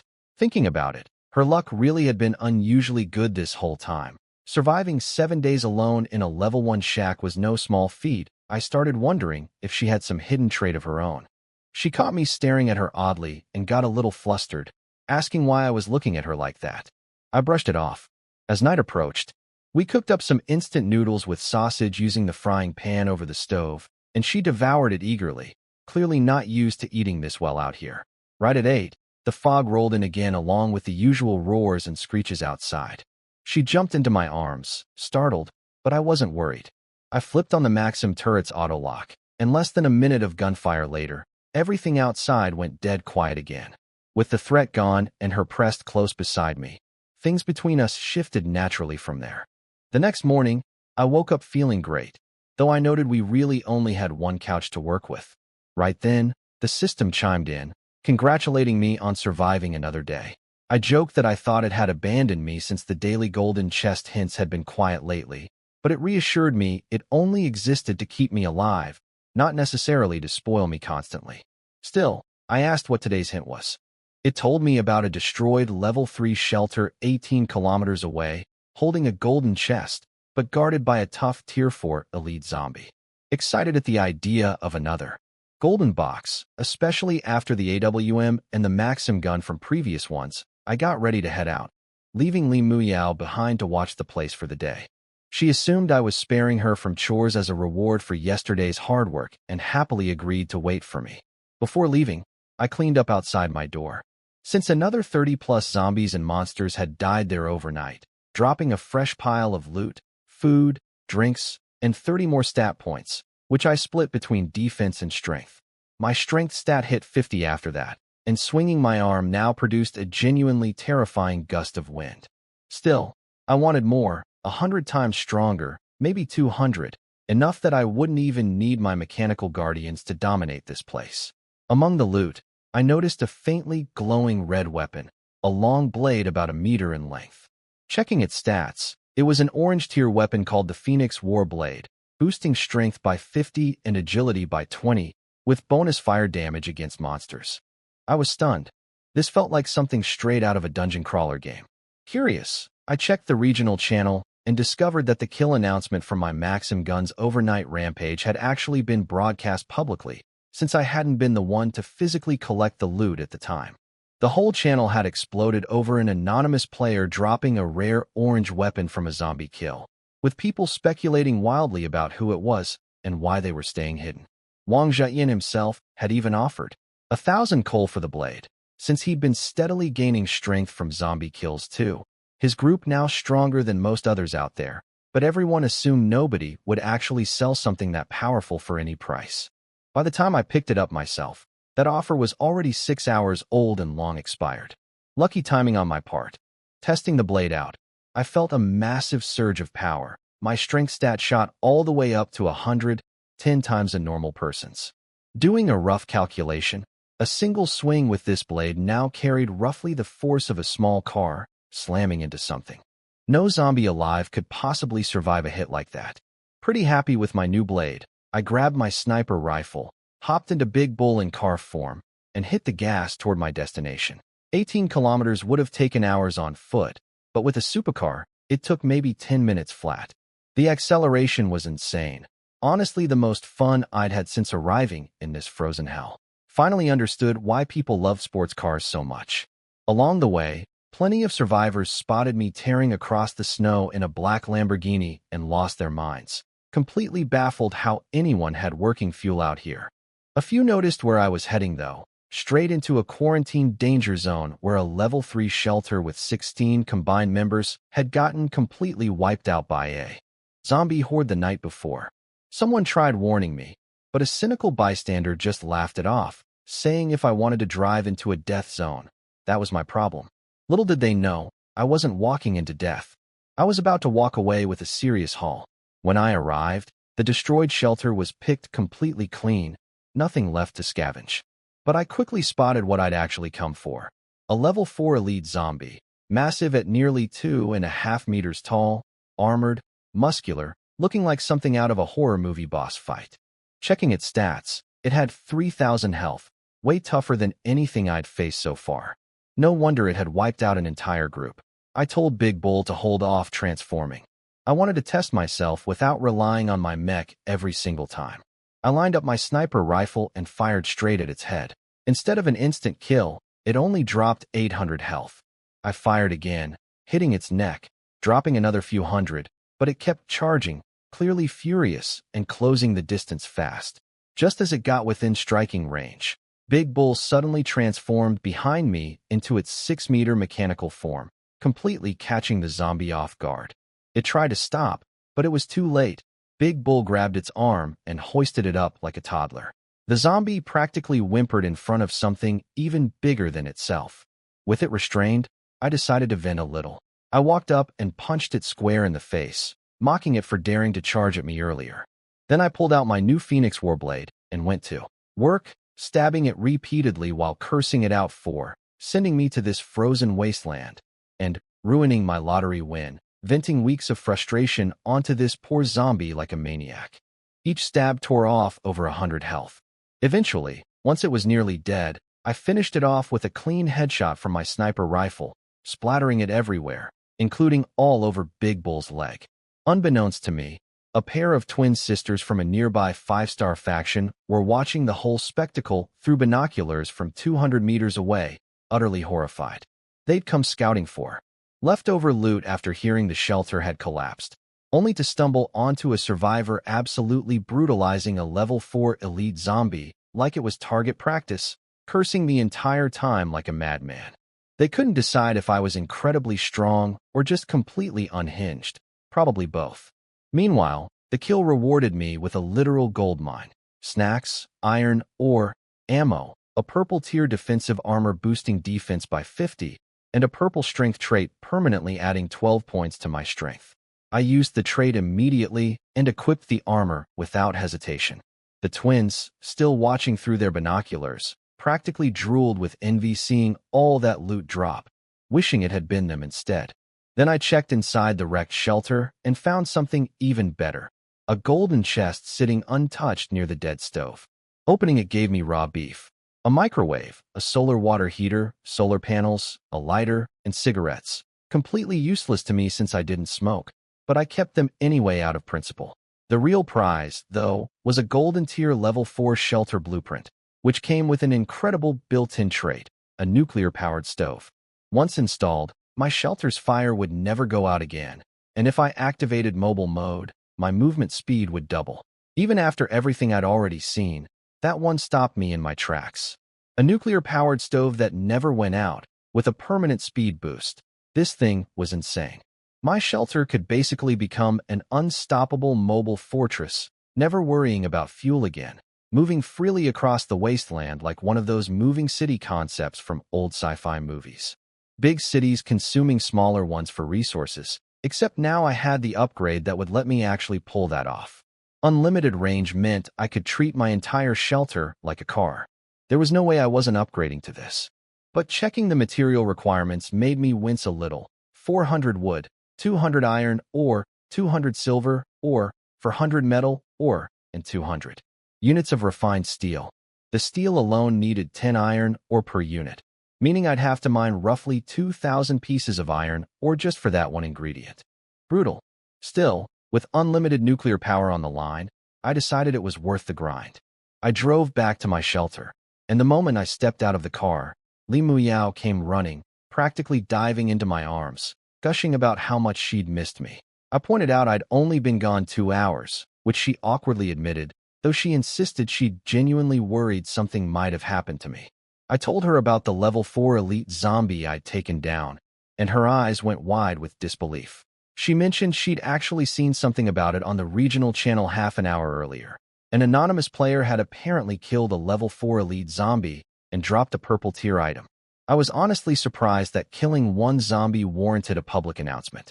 Checking the channel myself, sure enough, the whole place was in chaos over it.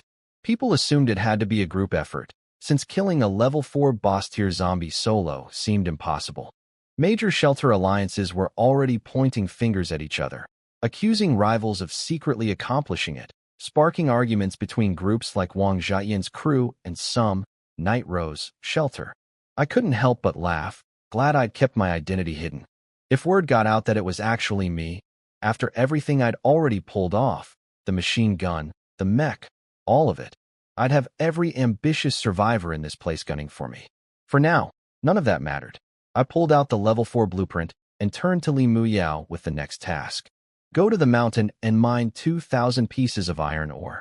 We're upgrading the shelter. She just stared at me, completely stunned. One person, mining 2,000 pieces of ore alone? Li Muyao stared at me in disbelief at the idea of mining 2,000 pieces of ore solo, then quickly explained she wasn't trying to dodge work, just worried. It would take her literally weeks alone. Fair point. I was trying to figure out how to recruit more help when, right on cue, someone knocked at my door. I sent Li Muyao to answer it, and she practically gasped. Two identical, gorgeous twins stood outside. The older one, looking a little nervous, introduced themselves as survivors who'd gotten teleported to this region, asking if they could join my shelter. I was instantly interested. Free labor showing up right when I needed it most. They clearly had no idea what they were walking into, half worried I might be unstable after watching me brutalize that zombie earlier, but compared to whatever horror they'd left behind, anything sounded better. The older twin quickly promised they'd pull their weight and work hard if I let them stay. I agreed without hesitation. They seemed almost shocked at how easily I'd said yes. They figured it out pretty fast, though. Within 30 minutes, both of them were out at the mining site, swinging pickaxes nonstop. After hours of grueling work, they barely managed one piece of ore at a time, exhausted and questioning whether they'd just traded one nightmare for another. Li Muyao reassured them it wasn't pointless suffering. Without upgrading the shelter, they'd all eventually get wiped out by disasters anyway. When they questioned why this upgrade needed so much, or compared to their old level 5 shelter, Li Muyao proudly explained that mine was a golden tier shelter heading toward nuclear power and unlimited range, something far beyond anything their old group had. That got their attention fast. Suddenly the back-breaking labor felt worth it. By the end of the afternoon, the two of them had mined 80 pieces of ore together, way more efficient than one person working alone. Meanwhile, I'd been relaxing back at the shelter, drinking a protein shake by the fire, letting my drone and big bull handle resource collection and zombie kills on their own while I focused on finding another car. I'd bumped my offer up to 1,200 coal, but still no luck finding a seller. When the group returned with their haul, I had to admit having extra hands really did speed things up, even with 2 more mouths to feed. The older twin asked eagerly if they could officially join now. I agreed immediately, until I noticed something in their profile. They were still registered under a faction called Sirius. That stopped me cold for a second. Turns out, they'd actually escaped from Sirius, a notoriously aggressive level 5 shelter faction with over 30 members that most people were too scared to mess with. They'd tried leaving before, but nobody else dared accept refugees from that group out of fear of retaliation. Seeing my hesitation, they panicked, worried I might turn them away too. Honestly, Sirius didn't impress me one bit. I doubted they could survive 5 seconds against my Maxim gun. I told them to formally quit their old faction first, then I'd let them in. Relieved, they immediately left Sirius behind and joined my shelter without hesitation. With that, my shelter's roster grew to 4 people out of a possible 8. I told everyone to keep mining the next day. My goal was finishing the level 4 upgrade before the next disaster wave hit. Meanwhile, completely unaware of what had just happened, Sirius was about to get the notification that 2 of their members had just quit. Apparently Sirius hadn't expected anyone to actually accept their deserters. The regional channel exploded as they used a premium announcement feature, only available to level 4 plus shelters, to publicly threaten whoever took in their 2 runaway members, demanding I reveal my coordinates so they could flatten my shelter. They even put out a bounty, offering 100 coal to anyone who could locate the twins.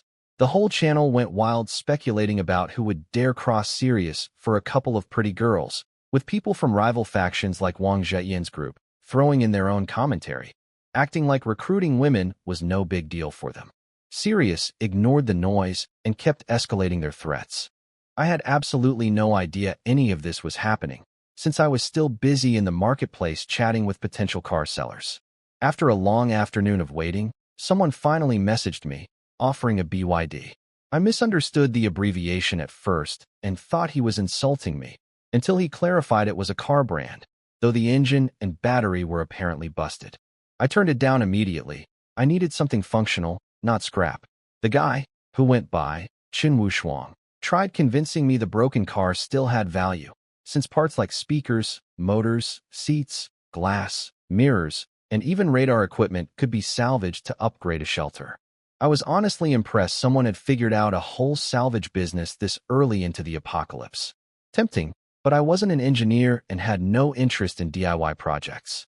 He offered to assemble a finished product for me instead, basically trying to upsell me, but I shut that down too. I only wanted ready-made vehicles, not side projects. Just as he was about to give up on the sale, he revealed he actually had something better, a Corvette, fully intact except for the missing fuel, personally inspected and freshly acquired. That got my attention immediately. Turns out this guy was running an actual used car business out here in the middle of the apocalypse.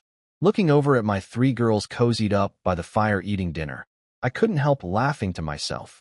Entrepreneurial people really do show up everywhere, even at the end of the world. A Corvette reminded me of those classic muscle car designs from old movies, definitely a cool addition. I agreed to the deal on the spot. But then he added a catch. He wanted help upgrading his own shelter to level 4, needing 1,000 coal and 200 wood from me as part of the trade. I just stared at the message in disbelief. This guy was just a random car dealer wandering the frozen wasteland, and he was already pushing for a level 4 shelter upgrade too? I have to admit, that car dealer was sharp. Even in a frozen apocalypse, some people just have a knack for business. Buy junk cheap, fix it up, sell it high, rinse and repeat. Made sense he was leveling up his shelter fast, given how much coal he must have been raking in. Since I had plenty of wood to spare, I agreed to the trade without much fuss. The moment the Corvette appeared, I rushed outside to activate it before the fog rolled in. Fusing a fire seed into it triggered the same explosion of blue light, and within seconds, the sports car transformed into a 5-meter-tall silver mechanical being, sleek and futuristic, with glowing blue eyes. Big Bull immediately perked up, practically squawking with excitement at having a new teammate. The new mech dropped to one knee in front of me, introducing itself respectfully as Mechanical Life Form Number 3. Checking its stats, it was strong, though slightly weaker than Big Bull across the board. Less strength, less defense, less speed. Made sense. I figured. The mech's power probably scaled with the vehicle's original size and build.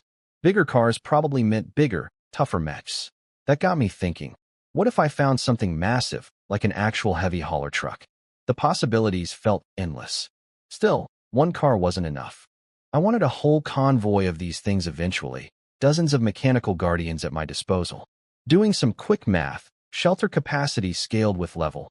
Level 3 allowed 4, level 4 allowed 8, level 5 16, and so on. By level 8, I could have over 100. That thought alone made me determined to push my shelter upgrades as fast as possible. Right then, one of the twins came rushing down from the watchtower, panicked, warning that the fog was approaching. I genuinely couldn't tell her apart from her sister and asked which one she was. She seemed a little offended that I still hadn't figured it out after a full day together, clarifying she was the older one, Jian Ming. We headed back inside together just as the fog rolled in with its usual eerie howls and growls. The twins tensed up immediately, clearly still shaken from past experiences with their old faction, where killing just one nasty bat-like creature had cost 3 lives. Jian Ming nervously mentioned these creatures sometimes attacked in massive packs, occasionally numbering in the hundreds. I almost smiled at that. If anything, more monsters meant more loot for me. Sure enough, the Maxim turret kicked in, gunfire echoing for maybe 20 seconds before everything outside went completely silent. The twins were stunned at how quickly it ended. Compared to their old struggles fighting these creatures with basic weapons, this was almost laughably easy. The next morning, I took the girls out to check the kills. They were floored seeing over 30 dead zombies and mutant creatures scattered around my shelter, all wiped out without a single close call. Their old faction had lost 3 people just trying to take down one of these things, and here I'd cleared dozens overnight without lifting a finger. Beyond the usual loot, we found around 30 stat-boosting traits scattered among the kills, adding up to roughly 90 total stat points, which I immediately applied to myself.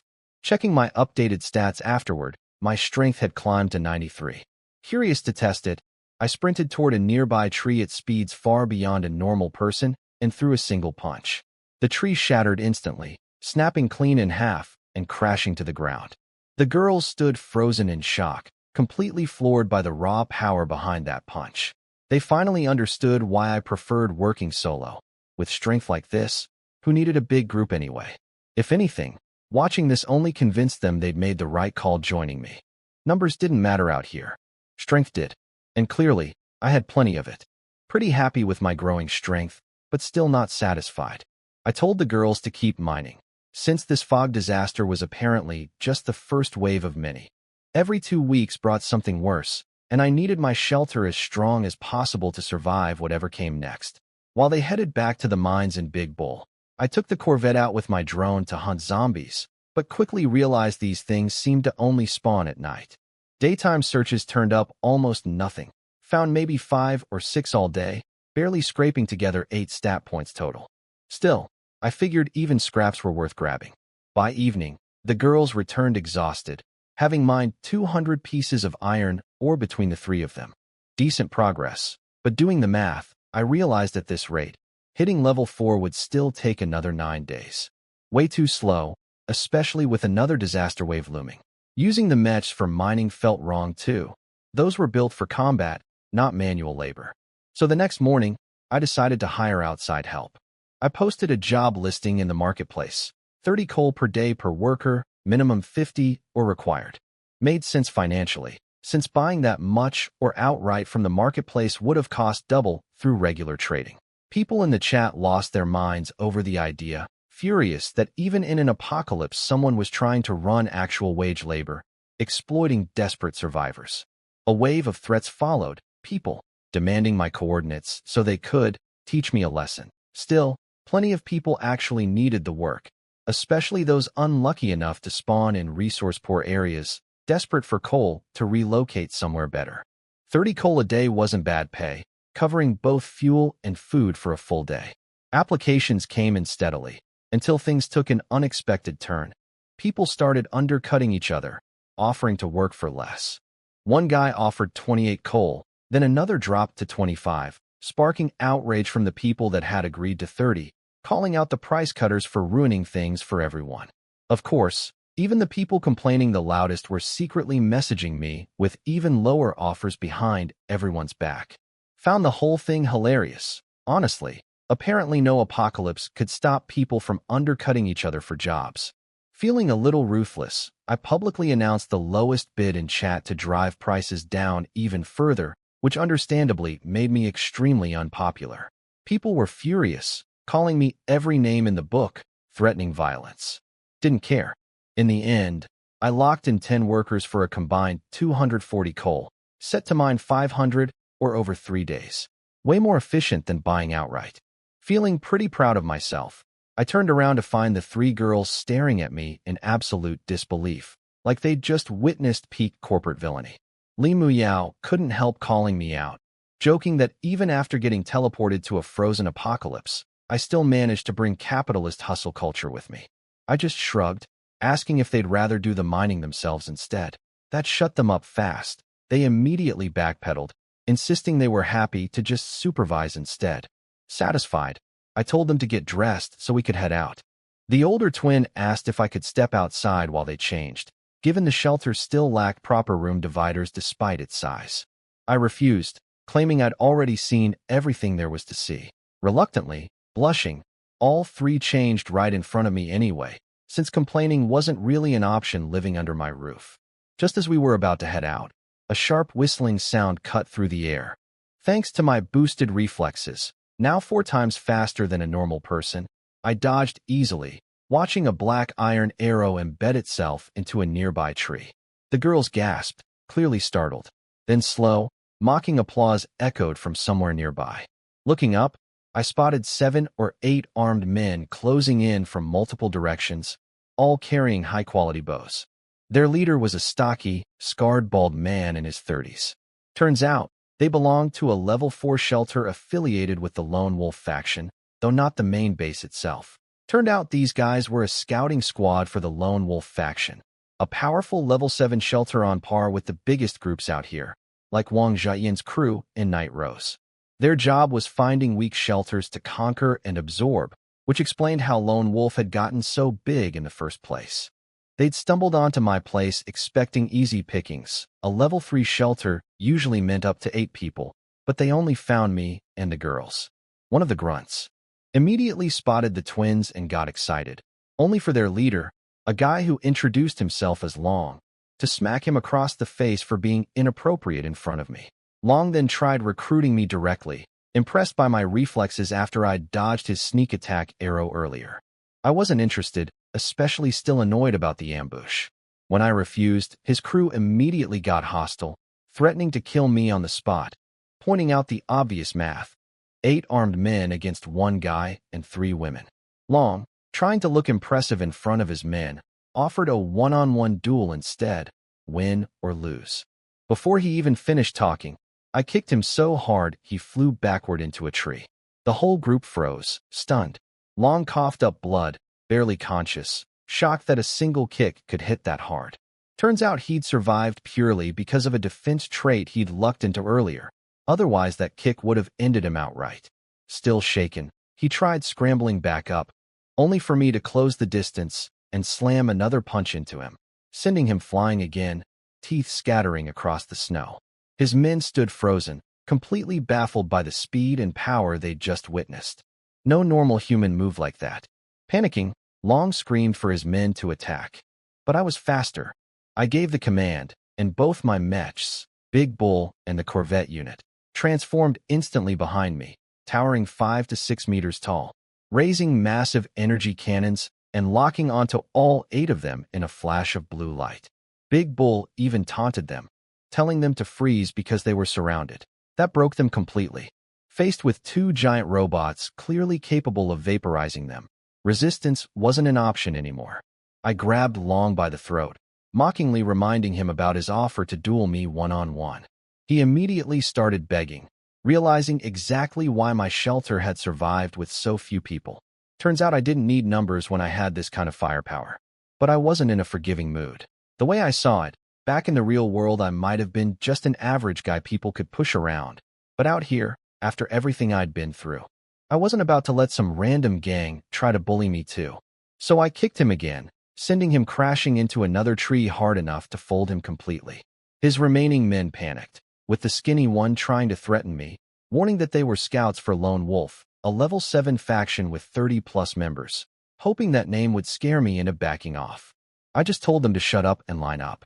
Unsurprisingly, they all dropped their weapons immediately and obeyed. Big Bull, still holding its cannon, asked if I wanted them dead. I held off though, since I actually needed more mining labor. I offered them a deal: work for me or die. Unsurprisingly, all of them agreed instantly, desperate to survive. Satisfied, I turned to Li Muyao and the twins, telling them to load these guys up with Big Bull and the Corvette and haul them straight to the mining site. New quota: 100 pieces of or each, and anyone who didn't hit their target wouldn't be coming back. The former Lone Wolf scouts just stared at me, completely stunned, captured, and immediately put to work as miners. The 7 captured men had no choice but to fall in line, terrified of ending up like their leader. Big Bull and the Corvette mech escorted them straight to the mining site, and Li Muyao practically lit up at the idea of becoming their supervisor. While they worked, I went looking for their boss's old shelter using the drone, and found it completely abandoned but still packed with resources. Roughly 100 kilograms of food, easily enough to sustain a small group for months, plus 2,000 pieces of coal, basically the local currency out here. I cleaned the place out completely, even stripping the shelter itself of building materials: iron, ore, wood, metal, ore, and steel. Seeing this kind of haul made it pretty clear why so many people out here loved raiding other shelters. Free resources, basically. I decided maybe I'd been too soft so far. Time to start targeting bigger shelters, ideally level 5 or 6, where the real loot would be. By evening, the workers returned with 800 pieces of iron, or total, way more than I expected. The skinny one, clearly hoping to wrap things up, asked if they could finally be released since they'd hit their quota. I told him bluntly that I'd promised not to kill them, never that I'd let them go. The look on his face was priceless. Reluctantly, they accepted another day of mining, secretly plotting some kind of escape or revenge for later. That night, fog rolled in for the 6th wave. I brought the girls inside, leaving the 7 captives to fend for themselves outside in a makeshift shack. Furious about being denied shelter after a full day of labor, one of them suggested sneaking in that night and taking us out while we slept. The skinny one laughed it off at first, pointing out my shelter's defenses and the two mechs guarding it, until his buddy revealed a trick up his sleeve. Homemade firebombs crafted from siphoned gasoline, alcohol, and cloth rags, originally meant for zombies. Now they figured it might work against me instead. Just as they prepared to sneak over and torch the place, a massive wave of fog rolled in, bringing a horde of zombies and giant bats with it. Panicked, the group hesitated, until the skinny one insisted on sticking to the plan and finishing me off first. Before they could act, my two mechs transformed instantly, blasting through the incoming zombie wave with cannon fire, wiping out several in a single shot. The Corvette mech pulled out a massive 4-meter blade, glowing red-hot from the heat of combat, slicing through zombies left and right while shouting taunts, clearly enjoying itself. Then a pack of mutant bats targeted the would-be arsonist directly, drawn straight to him like easy prey. Just as they closed in, my Maxim turrets rose up automatically and unleashed a storm of bullets, shredding the bats into a bloody mist mid-air, splattering the poor guy in the process. By the time it was over, every single threat had been wiped out, leaving complete silence across the battlefield. The Corvette even mocked the stunned captives directly, sarcastically asking if they'd wanted to help out, clearly unnecessary given how the fight had gone. The skinny one just stood there, completely speechless. The skinny guy nearly had a heart attack realizing how outmatched they were. They'd assumed my mechs were just brute strength, but watching them shred zombies with cannons and gunfire made it painfully clear this wasn't some primitive strength contest. This was straight-up advanced weaponry. He scrambled to grab the unlit firebomb back, laughing nervously, claiming they were just out for a walk. Big Bull let it slide without exposing them, simply nudging them back toward their shelter with a glance. The moment they got inside, they collapsed in relief, hearts pounding, immediately deciding sleep was the safest option and pretending nothing had happened. The next morning, I stepped outside and counted roughly 50 dead monsters scattered around, way more than previous nights. Jian Ming pointed out that the creature numbers seemed to be escalating the longer the fog disaster lasted, which made sense given we were already on day 6 of 7. The skinny one and his crew came rushing out, oddly eager to start mining, practically begging to get going.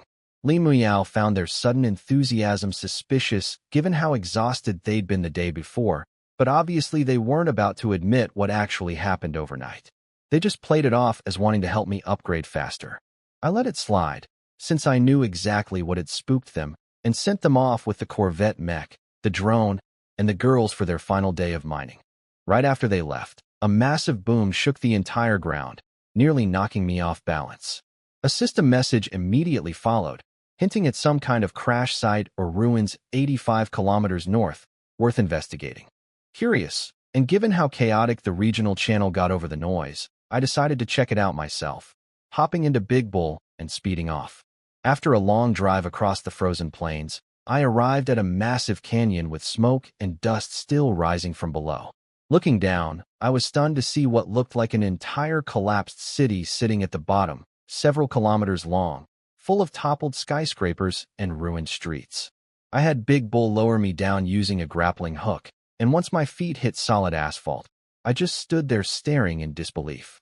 This was an actual modern city street, complete with a road sign reading Modu Road, storefronts, office buildings, everything, clearly damaged, but unmistakably modern. It honestly felt like this entire frozen survival world had somehow swallowed a real city whole. Once the shock wore off, excitement kicked in fast. A modern city probably meant cars, lots of them, exactly what I needed for more mechs. I explored further with Big Bull and quickly confirmed it really was an abandoned town, surprisingly well developed before whatever destroyed it. I even found a blue convenience store, fully stocked with bread, sausages, chips, water, yogurt, and more, despite some shelves having collapsed. Just the milk alone added up to over 200 bottles. Standing there, I couldn't help grinning. If this whole town was really untouched and up for grabs, I could basically strip it clean and turn my shelter into a fully modernized base. Without wasting time, I packed everything into my bag, knowing how valuable real food was compared to the bland survival rations back at the frozen plains. Sushi, burgers, milk, frozen meals, all of it went straight into my inventory. I cleaned that convenience store out completely. Moving on, I explored the rest of the small town, which despite being only about 3 kilometers wide, had everything. Office buildings, residential areas, even a full shopping mall. I found a pharmacy too, which got me excited. Cold weather meant sickness was a real threat back at the frozen plains, and people were dying from things as simple as untreated fevers due to lack of medicine. I grabbed common medications, fever reducers, ibuprofen, stomach meds, disinfectants, iodine, plus medical kits and bandages. The shopping mall itself looked like it had been bombed, rubble and collapsed concrete everywhere, with chunks occasionally falling from above. Still, plenty of useful stuff remained. I grabbed cookware too, since I'd been stuck cooking and drinking out of a single frying pan this entire time. Pots, pans, cups, thermoses, all of it. Then my inventory hit its limit. Even with my upgraded 500-kilogram capacity, I'd somehow already maxed it out, which surprised me given how much storage I usually had.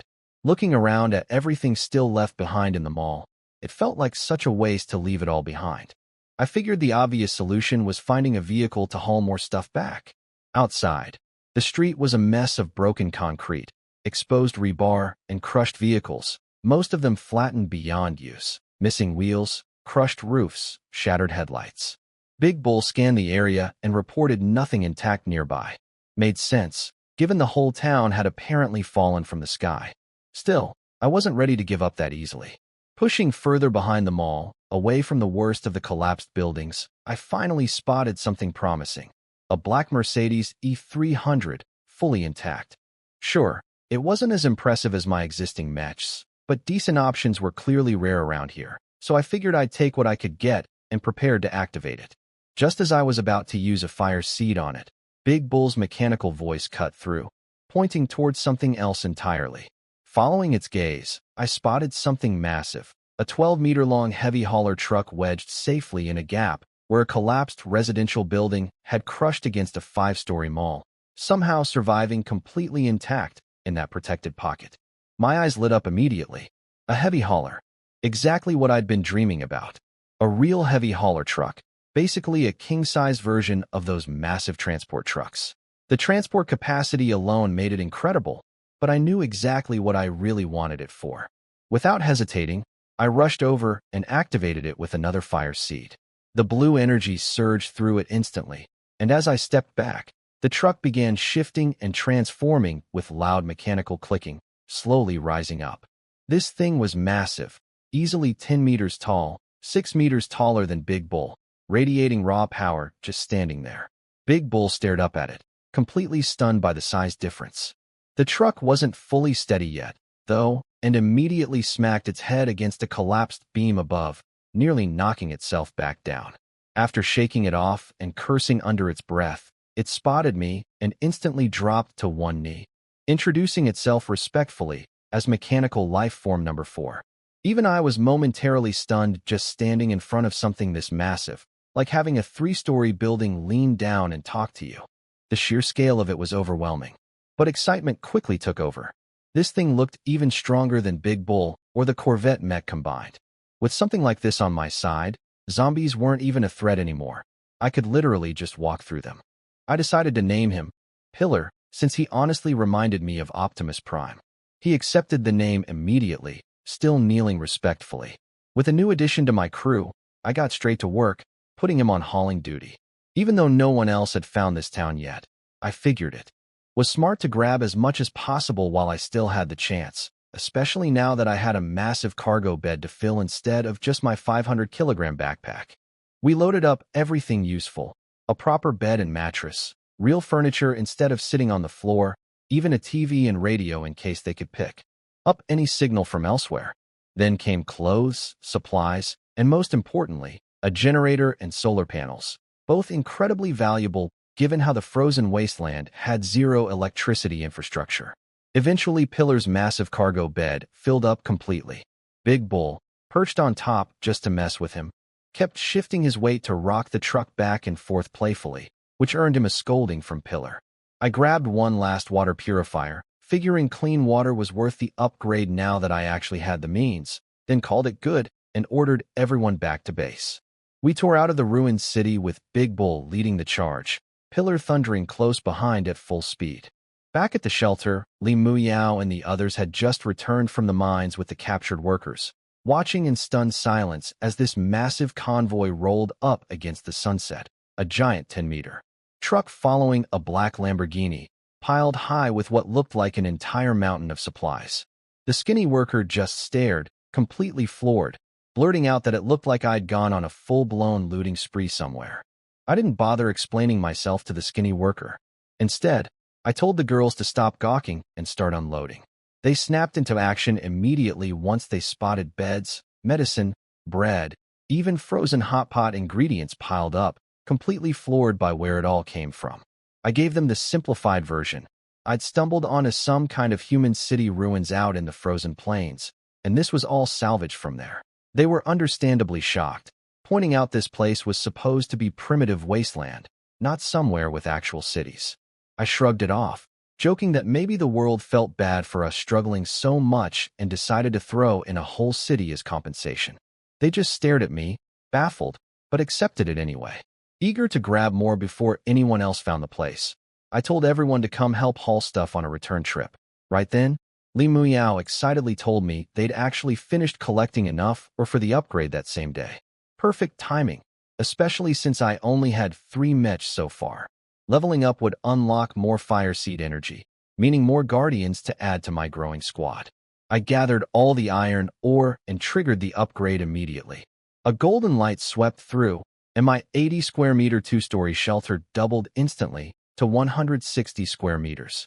The heavy iron door transformed into solid steel, the concrete walls thickened into 10-centimeter reinforced steel plating, and the attic expanded into a full additional floor.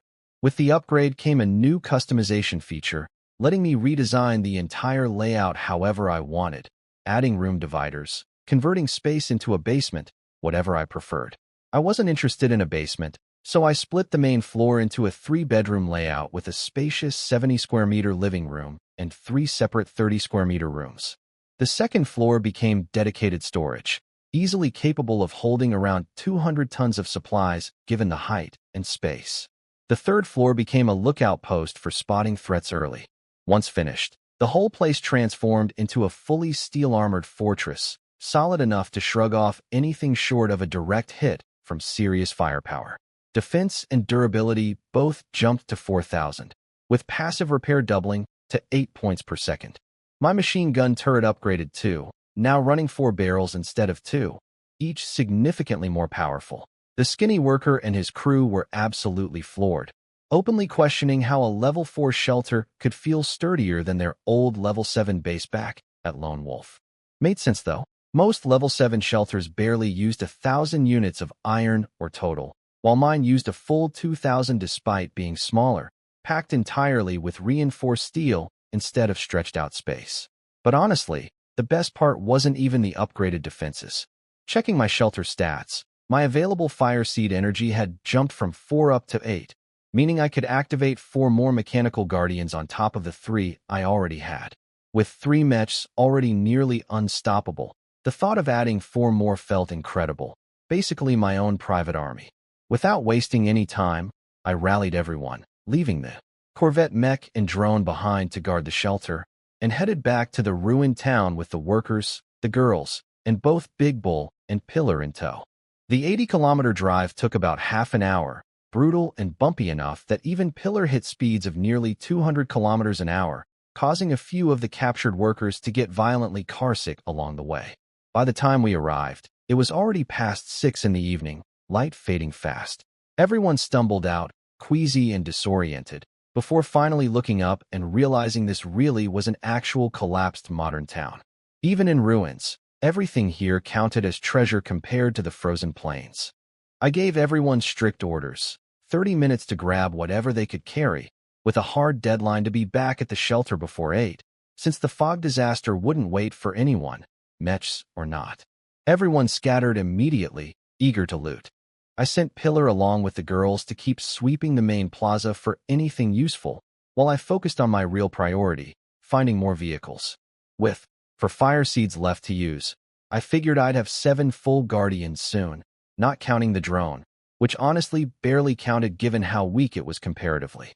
Since most cars on the surface streets were trashed, I decided to check an underground parking garage beneath one of the Central Mall buildings. Pitch black inside, but Big Bull's headlights cut through the darkness, revealing rows and rows of cars, mostly luxury brands.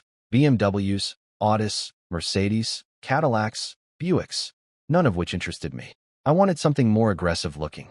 Eventually, I spotted a deep blue Aston Martin tucked away, and surprisingly, Big Bull stopped in front of it, insisting this one suited me best. I was skeptical at first, since I wanted something massive like Pillar, but Big Bull argued that real strength came from the engine itself, not size, and that this particular V8 was easily on par with his own performance. When I jokingly accused him of just being scared I'd find something better than him, he immediately denied it, insisting he genuinely had my best interests in mind, throwing in a sly comment about how everything else in the garage looked embarrassingly outdated by comparison. Convinced, I activated a fire seed on the Aston Martin.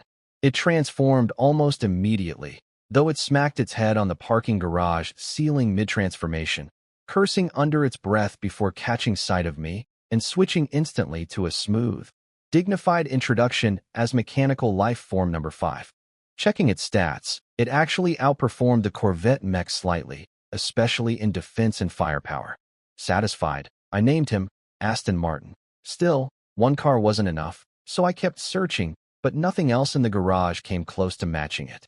With time running short, I decided to head back, driving out of the parking garage with both cars roaring through the ruined streets like something out of an action movie. By the time I returned to the group, everyone, including the girls, completely froze mid-task, staring in disbelief at the sight of two sleek supercars cruising through apocalyptic wreckage. Li Muyao couldn't help teasing me afterward, joking that while I usually looked decent enough, stepping out of a supercar like that genuinely upgraded my attractiveness on the spot. Once everyone finished loading up, I called the convoy together to head back. Between the 3 vehicles and 7 captured workers, each carrying their own 100-kilogram packs, we were absolutely loaded down with salvage. As night fell, we set out in formation, Big Bull leading the way, Aston Martin covering the rear, Pillar in the middle. Barely 10 kilometers from the ruined town, something fell off. Li Muyao mentioned how eerily quiet everything seemed, and honestly, I'd noticed it too. No zombies, no wildlife, nothing. Way too still for this time of evening.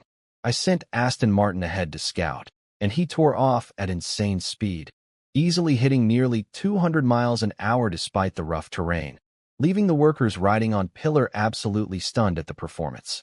But barely a minute later, Aston Martin came rocketing back toward us, flashing his hazards frantically, clearly panicking about something.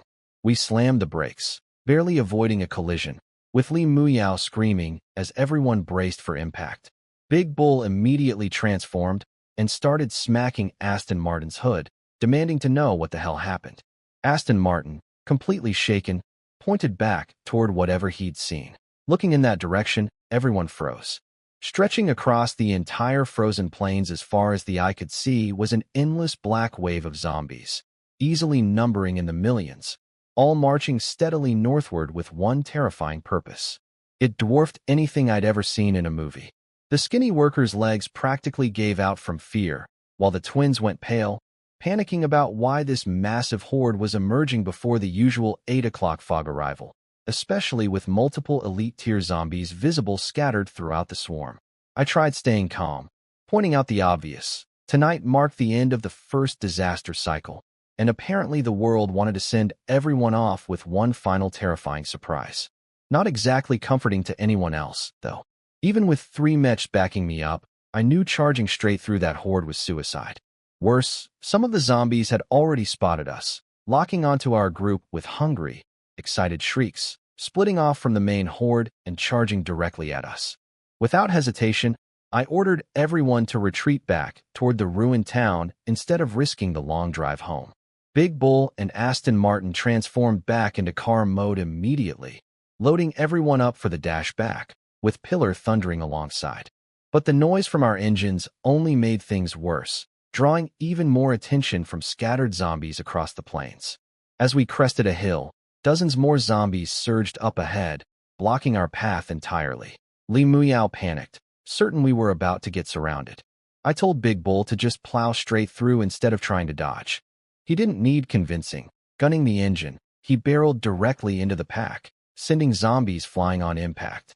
When one got too close, he transformed mid-motion and blasted it point-blank with his energy cannon, vaporizing it instantly without leaving so much as a blood trace. He kept firing rapid shots after that, each blast detonating like a missile strike, sending zombie bodies flying meters into the air, torn apart by the shockwaves alone. Li Muyao stared in complete disbelief, stunned that a single shot could wipe out 7 or 8 zombies at once in rapid succession. This thing wasn't just a weapon, it was basically a walking missile launcher. Big Bull tore a path straight through the horde, leaving destroyed zombies and craters in his wake. Pillar acted like an actual bulldozer, flattening anything in his path, leaving behind loot drops everywhere. Thanks to my upgraded shelter's auto pickup feature, I grabbed everything as we drove by without even slowing down. We broke through the encirclement, but the chase wasn't over. A pack of massive, 2-meter-tall elite zombies kept pace with us effortlessly, sprinting like Olympic athletes. Li Muyao panicked, grabbing my arm and asking what we'd do.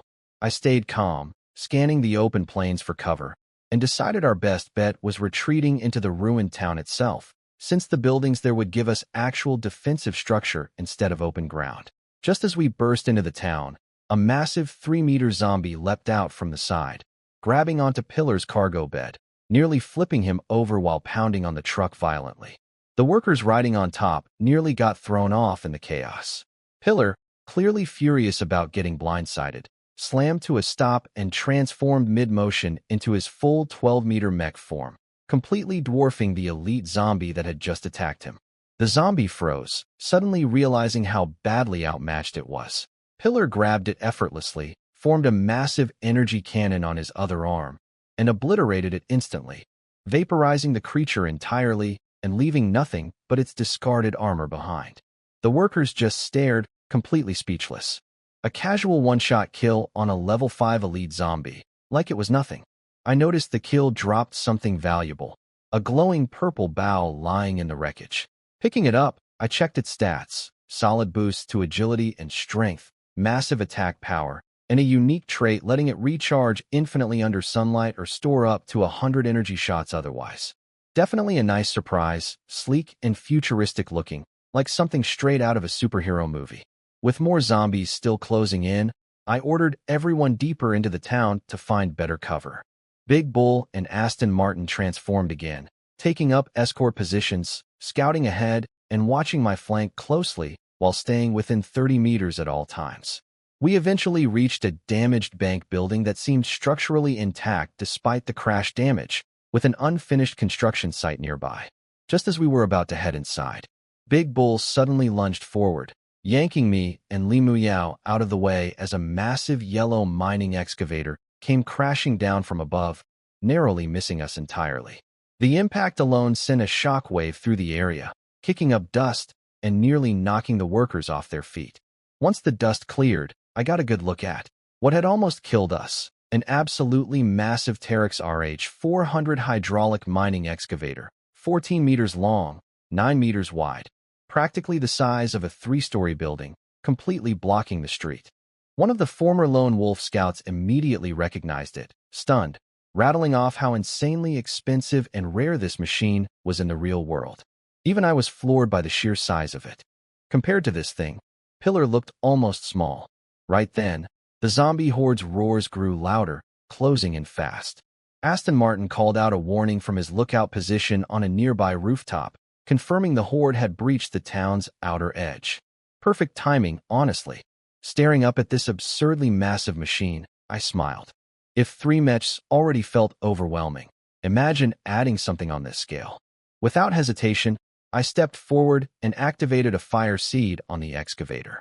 I pressed my hand against the massive excavator and channeled fire seed energy into it. A wave of intense blue light wrapped around the entire machine, drawing everyone's attention with its sheer power. Aston Martin called out from above that the zombies were closing in fast.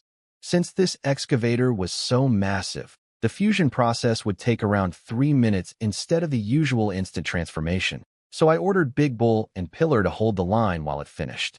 They split up tactically. Pillar took the main northern road where most zombies were concentrated, while Big Bull stayed close to cover the rest. The horde surged forward from every direction, and the lead zombies froze in shock seeing two 6-meter mechs blocking their path.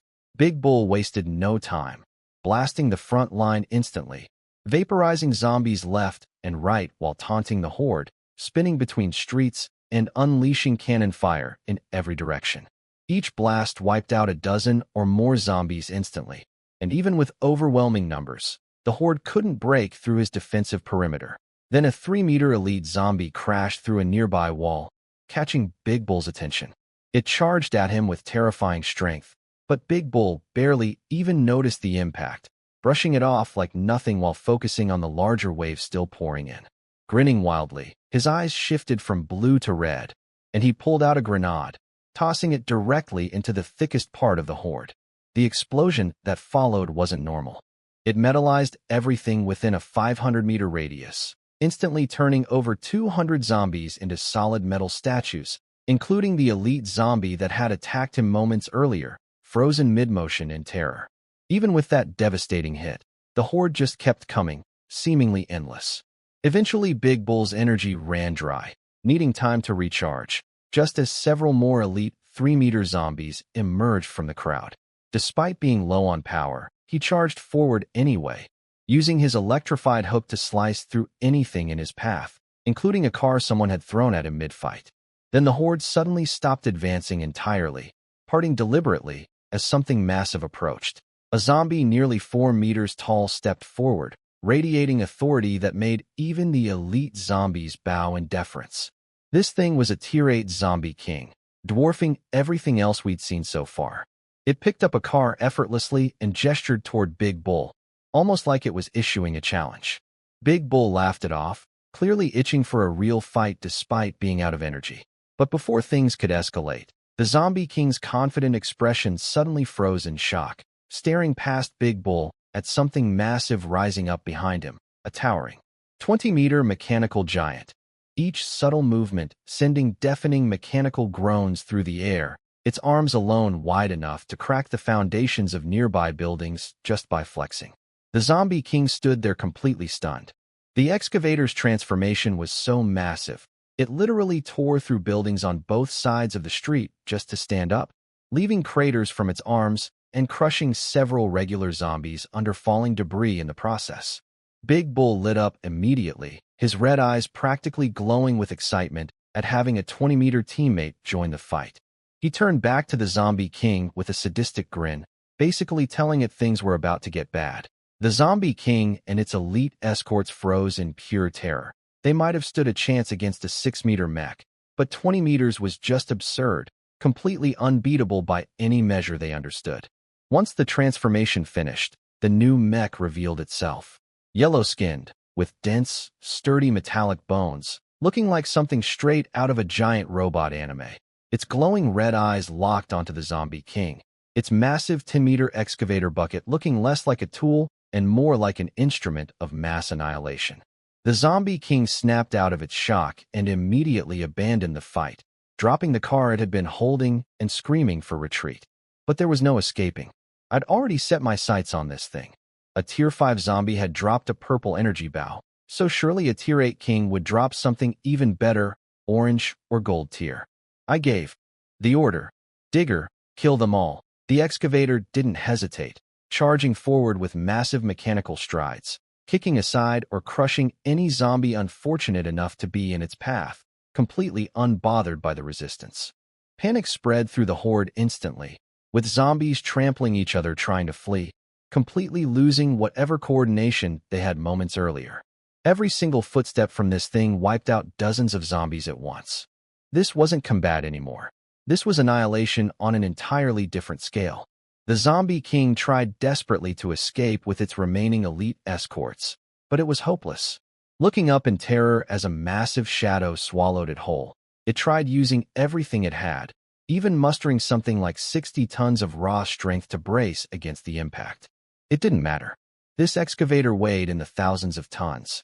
The moment its foot came down, the zombie king simply vanished, crushed instantly without a trace. The remaining zombies scattered in complete panic after witnessing their king get squashed like an insect. I gave the order to keep pursuing, telling Digger to chase down as many as possible and clear them completely out of town. It obeyed without hesitation, continuing the rampage until every last zombie had fled the area, with Pillar transforming back into truck form to help mop up afterward. Once the streets finally fell silent, everyone let out a collective sigh of relief. Jianming practically collapsed, wiping nervous sweat off her face, hands still shaking. Without that excavator joining the fight, even Big Bull and Aston Martin might not have been enough to save everyone. I stayed calm throughout, confident my mechs could have handled an evacuation regardless, though having backup definitely made things easier since they'd been splitting attention protecting the girls too. After just 3 minutes of combat, the street was littered with over 1,000 zombie corpses, debris, and craters everywhere. For the first time, I really understood just how absurdly powerful these mechs actually were. This wasn't even a fair fight anymore. Big Bull, still riding the high of battle, joked that we really needed more teammates, since clearly the squad we had wasn't enough to box in an entire horde without some escaping. Even with most zombies vaporized outright, leaving limited loot behind, we still ended up with over 100 stat traits and assorted gear from the few hundred kills that dropped something. But the real prize was from the Zombie King itself. Walking over to check its drop, I spotted a massive pile of loot, blue and purple and orange gear scattered everywhere, and right in the middle of it all, something radiating a blinding gold light. A Barrett M82A1 in gold tier. My eyes lit up instantly. Even with my growing mech squad, more weapons never hurt, and this Barrett wasn't your average sniper rifle. Checking its stats, it had 3 insane traits stacked on it. Complete armor penetration, ignoring all defense, infinite ammunition that never needed reloading, and a charge-up ability that, every third shot, could unleash a massive frost cannon blast capable of carving out a 15-meter ice crater. This thing was basically a portable missile launcher disguised as a sniper rifle. Li Muyao and the others rushed over excitedly to see what I'd found. When I told her it was a Barrett and handed it straight to her, she nearly dropped it in shock, struggling just to hold the thing steady. Made sense though. With my strength, now 10 times a normal person's, a rifle like this barely registered for me anymore. But for her, it'd be perfect protection against zombies and monsters out here. She immediately panicked though, worried the recoil alone might break her arm, given how fragile she still was compared to the gun's raw power. Realizing my mistake, I quickly pulled out a batch of stat traits: strength, agility, defense, mental resistance, 20 points each, 80 total, and handed them all over to her on the spot. Between everything we'd collected recently, I had over 240 stat points stockpiled, so giving up 80 wasn't a big deal. With those applied, she'd have more than enough strength to handle the Barrett properly. She got visibly emotional, practically tearing up, joking that even her own parents hadn't treated her this well. I brushed it off, reminding her that getting stronger directly helped me too, since she'd be tripling her natural strength, more than enough to handle that rifle like a toy. She nodded firmly, promising to help me collect even more stat traits going forward. The twins watched the whole exchange with obvious envy, clearly itching for their own share, though they understood Li Miao got priority as my first recruit. I reassured them their turn would come once we had more traits to distribute. With that settled, I had everyone gather up the remaining loot before heading back to base the next morning. The workers didn't dare hide anything for themselves anymore, especially after Aston Martin caught one of them earlier trying to sneak away with a stolen blade and dealt with him on the spot, leaving only 6 workers remaining, all thoroughly terrified into compliance. The night passed without incident, thanks to the climate-controlled mechs keeping us comfortable. By morning, the fog had fully cleared, replaced by warm sunlight breaking across the ruined town. After confirming the area was zombie-free, I led everyone back toward the shelter. Along the way, the devastation from last night's horde was obvious everywhere. Countless destroyed shelters scattered across the landscape, clear signs of brutal fighting. Checking the regional channel confirmed it. Survivor numbers had crashed down to just 350,000 out of the original 3.5 million. 90% of everyone who'd started this nightmare was already gone after just the first disaster cycle. Even I was a little shaken by that number, knowing full well that without my mechs and the system's guidance, I probably wouldn't have made it either. Still, I knew this was only the beginning. Worse disasters would come every 7 days, so upgrading my shelter and expanding my mech squad remained the top priority. Back at the shelter, I found roughly 200 zombie corpses scattered outside, way more than usual. The Corvette mech rolled up to greet me, proudly reporting the kills, though he admitted he hadn't done it entirely alone. There was apparently another survivor who'd helped out. Curious, I looked toward the shelter and spotted a striking woman in tight black combat gear, dirt-streaked but clearly sharp and capable, holding a custom-built bow. Unlike Li Muyao or the twins, who carried themselves as soft and pretty, this woman radiated cold, dangerous competence. She eyed the convoy of vehicles behind me with visible surprise before composing herself, lowering her bow and introducing herself with a respectful nod. She told me her name was Pei Shi, leader of a level 7 shelter called Night Rose. Pei Shi clearly expected recognition when she introduced herself, but I genuinely had no clue who she was. She looked completely thrown off, since Night Rose was supposedly one of the top shelters in the entire Frozen Plains, on par with major factions like Wang Zheyan's group and Lone Wolf. Apparently, she'd lost 3 of her own people during last night's horde while out scavenging, barely surviving herself by taking shelter near my base, only to watch my machine gun turrets effortlessly wipe out hundreds of zombies without breaking a sweat. The twins, however, immediately recognized her name, visibly stunned. They'd actually escaped from a level 5 shelter before, so they knew exactly how big a deal Night Rose was. Seeing their reaction seemed to restore some of Pei Shi's confidence after a rough night.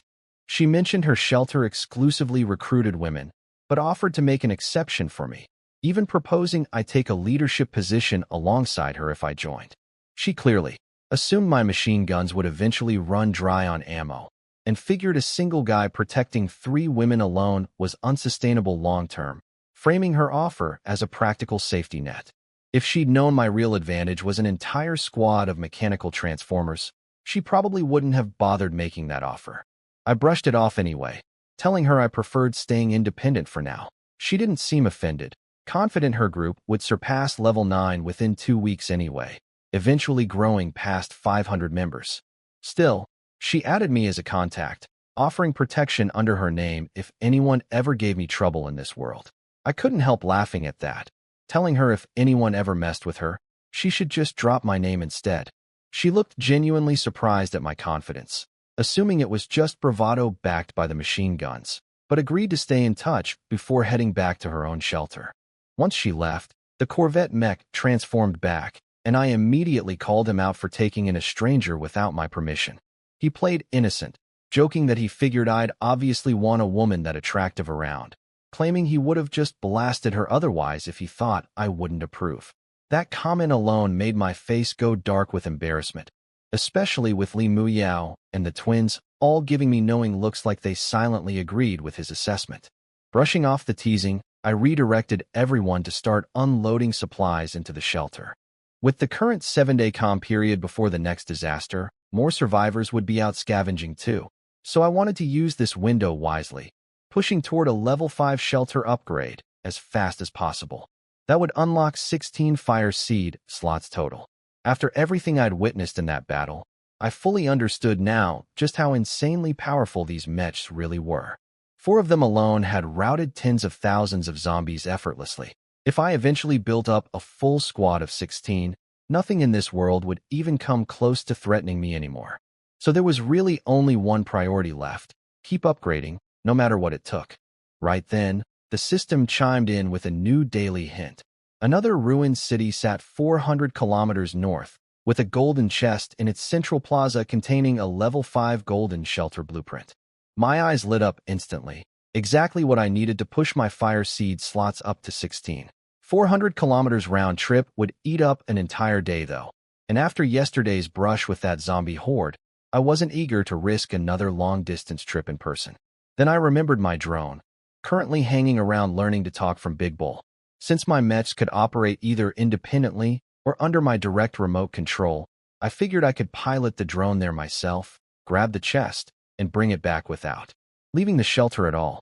I told the girls to start moving the furniture and electronics inside, finally upgrading our living space after all this time sleeping on the floor. They jumped at the chance excitedly, eager to finally get real beds instead of the hard ground. While they handled that with Big Bull and Aston Martin's help, I settled into a gaming chair we'd salvaged from the town and synced up with the drone's camera feed, controlling it remotely. The flight revealed just how brutal last night's disaster had really been. Zombie tracks and destroyed shelters littered the entire landscape as far as the drone could see. I felt genuinely relieved I'd activated Digger in time.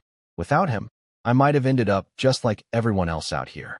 An hour later, the drone reached a massive canyon containing another ruined city, even bigger than the previous town, though far more devastated. Scanning with thermal imaging, I found no human survivors at all, which struck me as odd at first, until I flew deeper inside and discovered why. The entire city was packed with thousands of zombies, including several Tier 5, 6, and even 7 elites hiding throughout the ruins. That explained everything. Most shelters couldn't even handle a single basic zombie, let alone an entire city's worth of elite-tier monsters. No wonder nobody had successfully scavenged these ruins before. Since the drone wasn't organic, it didn't trigger any aggression from the horde, letting me sneak through completely undetected. Eventually, I reached the city's central plaza and spotted the golden chest glowing near a decorative fountain. I guided the drone over, grabbed it with its mechanical claw, and prepared to retreat, but a Tier 3 elite zombie noticed the movement and lunged out from the fountain trying to intercept it. Not a problem. I activated the drone's mounted Gatling gun and shredded it instantly into pieces. That kill dropped something unexpected, a purple tier spatial backpack, capable of holding up to 100 tons of storage, basically a massive private warehouse compared to my current 50-kilogram limit. Excited, I had the drone grab that too before flying back home. What I didn't realize was that the kill had triggered another public announcement across the regional channel, broadcasting that someone had successfully ventured into the city ruins, killed a Tier 3 elite zombie, and walked away with a rare purple spatial backpack. That single announcement set the whole channel ablaze. Apparently, plenty of survivors had already discovered these city ruins after the earthquake-like tremors, desperate to escape primitive living conditions, but everyone who'd attempted to explore them had simply vanished without a trace. The last messages anyone managed to send back were all eerily similar. Frantic warnings not to go inside, claiming the ruins themselves were hunting and consuming anyone who entered. That had scared off most other survivors entirely. Now, suddenly, someone had not only gone in and come back out alive, but actually killed something and walked away with serious loot. The whole regional channel kept buzzing with speculation about who had managed to survive the city ruins, with major faction leaders like Wang Zhayan and Pei Shi both denying involvement. Wang Zhayan actually knew. The ruins weren't cursed or magically dangerous, just packed with overwhelming zombie numbers. But he kept that knowledge to himself, hoping to claim the city's resources for his own faction once he was strong enough. After about an hour of silence, another announcement dropped, revealing the mystery player had successfully opened the golden chest, walking away with an M4A1 rifle, ammo, grenades, a compound bow, arrows, and the level 5 golden blueprint I'd been after. The channel exploded again, people stunned that someone had survived long enough to actually open it, especially given the insane loot, real modern firearms in a world stuck mostly with primitive weapons. Of course, that mystery player was me. Once the drone got back and I cracked open the chest myself, I honestly didn't care much about the firearms. Compared to my mechs, an M4A1 felt like a toy. I had zero interest in selling actual guns though, since handing out modern weapons to random survivors felt way too risky if things ever turned hostile toward me. The compound bow, though, seemed harmless enough to offload for materials, so I listed it on the marketplace, specifically requesting steel instead of coal, since I desperately needed steel for the new blueprint. That blueprint's material requirements were absolutely brutal. 400 steel, 1,000 silver or 100 gold, and 100 titanium, which itself needed 10 steel each to craft. Basically the equivalent of mining 10,000 pieces of iron or just for the steel alone. Ridiculous demands, but the payoff made it worth it. A built-in nuclear power trait, capable of generating enough electricity to function like a small power plant, scaling up further with future shelter levels. With actual cities apparently abandoned and powerless, having guaranteed electricity long-term was priceless. The moment I listed the compound bow, though, people immediately recognized me from past trades, completely floored that I was the same anonymous player who'd survived the city ruins. Word spread instantly, with people flooding me with offers for my other loot, guns, grenades, anything I'd picked up. I just played it off casually, claiming it was mostly luck. Among the flood of messages, I noticed my old contact, the used car dealer Chen Wushuang, suddenly offering insane amounts of steel for my gear. Curious how a car salesman ended up with that much steel lying around, I asked him directly. He just laughed it off, claiming he'd expanded his business. Turns out Chen Wushuang, my old car dealer contact, had expanded way beyond cars now, buying and reselling building materials, weapons, basically anything valuable he could flip for profit. Had to respect the hustle. Genuinely impressive for someone navigating this wasteland purely through trade. I decided the M4A1 deserved a better price than what he initially offered, pushing him up from 500 steel units to 1,000. He grumbled about getting robbed, but eventually admitted he actually wanted the rifle for personal protection, since competition between traders was getting cutthroat enough that he worried about getting targeted himself. Hearing that, I pushed even further, adding titanium to the deal along with some bonus ammo. He hesitated but ultimately agreed, desperate enough for proper defense to justify the cost. Feeling pretty good about the deal, I threw in another twist, offering grenades in exchange for gold units too, which he agreed to deliver the next day once his contact finished mining it. Then he casually mentioned having new vehicles available, a baby Lamborghini and a Ferrari 458, both intact. I turned him down instantly though, since regular supercars no longer interested me. I wanted something massive instead, like another excavator or heavy hauler. That got him curious, eventually asking if I wanted a subway train instead. The question hit me like a lightning bolt. Why hadn't I thought of that myself? A subway train, easily tens of meters long, would make an absolutely terrifying addition to my squad, way bigger than even Pillar or Digger. Excited, I asked if he actually had one available, only for him to admit he didn't, explaining the guy who'd owned one had died in last night's zombie horde. Annoyed at getting my hopes up for nothing, I told him to contact me immediately if anything like that ever showed up again, promising top dollar. After finalizing the trade, 2,000 units of steel landed safely in my account, completing everything I needed for the next shelter upgrade except the gold, which he promised to deliver the following day. That evening, the girls had set up a proper barbecue using meat and vegetables looted from the ruined town's cold storage and a raided hot pot restaurant. Eating actual grilled meat out here felt surreal after weeks of instant noodles and basic rations. Li Muyao fed me a skewer personally, and the twins quickly followed suit, competitively offering their own grilled batches. Honestly, it felt good, sitting warm by the fire while the wind howled outside, finally enjoying something resembling a normal life after everything we'd been through. Still, I knew this was just a temporary calm before something worse eventually hit. Staying ahead meant continuing to push forward no matter what. We turned in for the night after eating well, and the next morning, I woke up in the new bed, definitely worth the effort from the previous day's looting run. One of the twins stirred beside me, immediately blushing and hiding under the blanket once she realized I was awake. I genuinely couldn't tell which twin it was again, prompting her annoyed correction that she was the younger one, Jianyao. Stepping outside to check the perimeter, I found it completely quiet, not a single zombie corpse anywhere, confirming we'd entered the 7-day calm period following the first disaster cycle. Then Chen Wushuang messaged me, confirming the gold units had come through and were already transferred over. Right on cue, a system notification popped up announcing I'd met all the requirements for the level 5 shelter upgrade. Without hesitating, I confirmed the upgrade immediately. A wave of golden light enveloped my entire shelter, and the system rattled off the changes. Fire seed slots doubled to 16, my Maxim turrets upgraded into 8. Gatling-style storm cannons, repair speed jumped to 16 points per second, and my walls transformed from steel into titanium, now 20 centimeters thick, basically missile-proof at this point.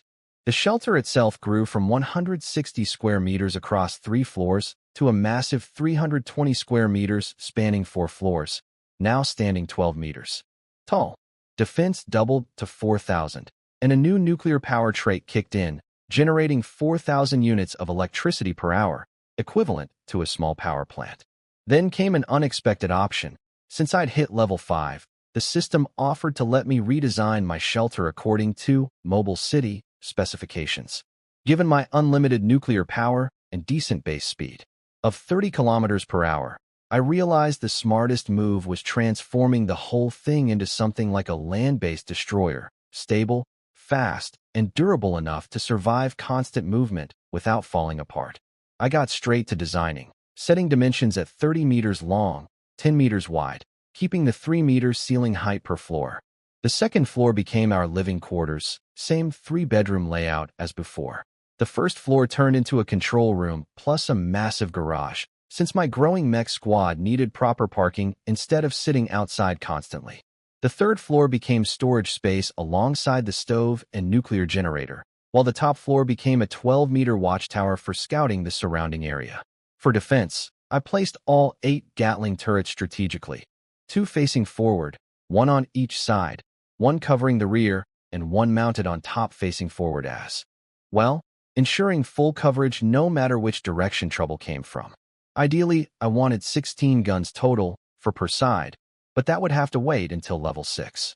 Satisfied with the design, I named my new mobile fortress Cosmic Emperor. Confirming the changes triggered another massive transformation, and within moments, my entire building-like shelter disappeared, replaced by an actual 30-meter-long, 10-meter-wide, 12-meter-tall land cruiser, fully armored in seamless titanium plating, with hidden turret bays ready to deploy gunfire in every direction at a moment's notice. Even I had to admit, this thing looked absolutely incredible. With this, I could basically go anywhere I wanted now, completely self-sufficient and combat-ready. The girls woke up startled by all the commotion, stumbling out completely confused to find themselves somehow standing on what used to be the second floor. I explained casually that I'd upgraded to level 5 and redesigned everything to match Mobile City standards. They were floored, completely stunned at how fast everything had come together, especially since we'd only gotten the blueprint the day before. Couldn't have done it this fast without Chen Wuxuan's steady supply of materials, honestly.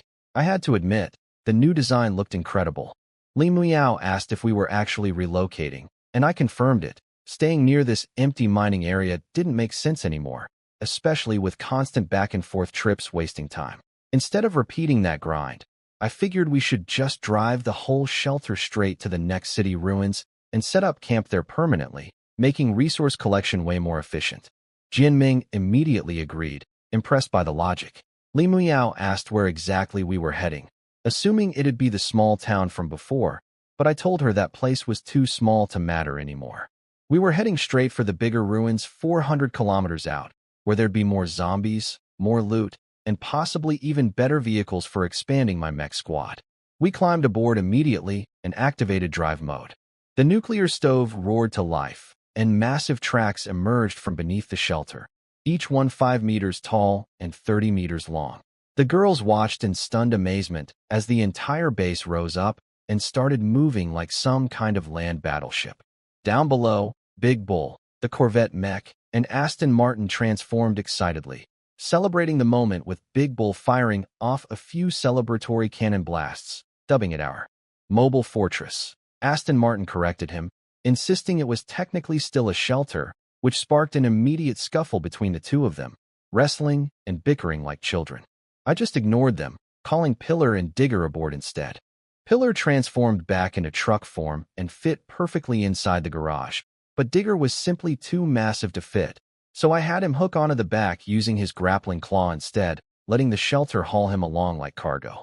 With everyone loaded, we set off across the frozen plains, this massive 30-meter land cruiser thundering forward, dragging the excavator behind us, with Big Bull and Aston Martin racing alongside after finally remembering they were supposed to be following instead of fighting. The scale of our convoy was honestly insane.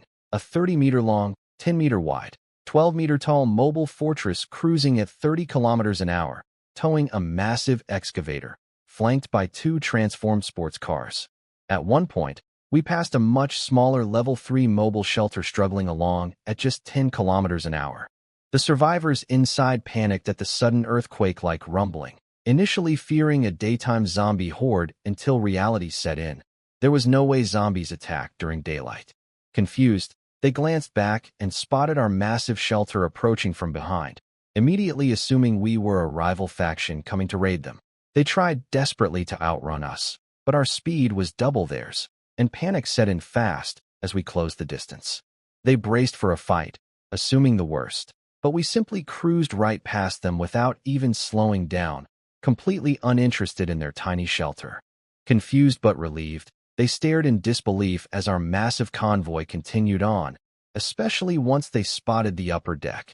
3 beautiful women casually sipping drinks and chatting, enjoying the view like tourists on some kind of road trip. They just stood there, completely baffled, wondering if we were actually just out here sightseeing in the middle of an apocalypse. Other survivors out there had no idea what to make of my mobile fortress, towing that massive excavator behind it like a moving earthquake. One group nervously joked it was probably some new high-level shelter passing through, relieved when it became obvious we weren't interested in attacking them. Though honestly, I had zero interest in bothering with low-level shelters like that. Plenty of other survivors were busy raiding weaker groups along the way too, including one level 5 shelter gleefully crushing a level 3 group beneath its tracks. I didn't bother engaging with any of them, since lower-level shelters held nothing worth my time compared to what awaited in the city ruins ahead. After a grueling 13-hour drive, taking turns at the wheel, we finally reached the canyon surrounding the next city ruins around 1 in the morning. Dozens, maybe hundreds, of zombies wandered nearby in the darkness. My shelter, Cosmic Emperor, now stretched nearly 50 meters combined with Digger trailing behind, completely dwarfing everything around it. Even zombies instinctively scattered out of our path, smart enough to recognize they'd get crushed instantly under our massive treads. Since we planned to set up camp nearby, I had the girls handle crowd control before parking permanently. They grabbed their gear, Li Muyao with the Barrett, the twins armed with energy and lightning bows, and climbed up to the shelter's rooftop platform, 12 meters above ground, giving them a perfect vantage point over the surrounding chaos. From up there, they started picking off zombies with precision headshots, Li Muyao's Barrett dropping elite-tier zombies instantly, the twins following up with energy arrows tearing through anything within range. Within minutes, they'd cleared out roughly 200 zombies, including a tougher Tier 3 elite that had tried rallying others before getting one-shot by Li Muyao. The combined kills dropped around 200 stat points total. I distributed 160 between the twins, bringing them up to triple normal human strength, matching Li Muyao's level, while keeping the rest for myself. Checking my own stats afterward, I'd climbed to roughly 15 times normal human capability across the board, strong enough to handle even Tier 4 elite zombies without much trouble. Still not satisfied, though? I wanted strength capable of dropping Tier 8 threats with a single punch eventually. Once we'd parked safely beside the canyon, I deployed the shelter back into its stationary base configuration and immediately sent my mech squad into the ruins to start clearing it out properly. I specifically told them to avoid using attacks that vaporized enemies completely, since that destroyed potential loot drops. Big Bull, the Corvette mech, and Aston Martin transformed and tore off into the ruins without hesitation, and soon enough, the city echoed with terrified zombie screeches and the steady flash of cannon. Fire lighting up the canyon below like some kind of twisted light show. For most survivors, this city would have been an absolute death trap, packed with monsters way beyond anything they could handle. But for me, it was simply the next resource jackpot waiting to be claimed. This city was getting conquered, no question about it. Even with all my mechs, I realized 11 people total, 6 guardians plus 3 girls and me, wasn't nearly enough manpower to fully secure something as massive as this city. Expanding my squad and pushing shelter upgrades further had to stay the priority. After a peaceful night watching the distant light show from cannon fire echoing through the ruins, I woke up on day 3 of our calm period, for days left before the next disaster. Stepping outside, Big Bull, the Corvette, and Aston Martin had already returned, confirming the city was fully cleared.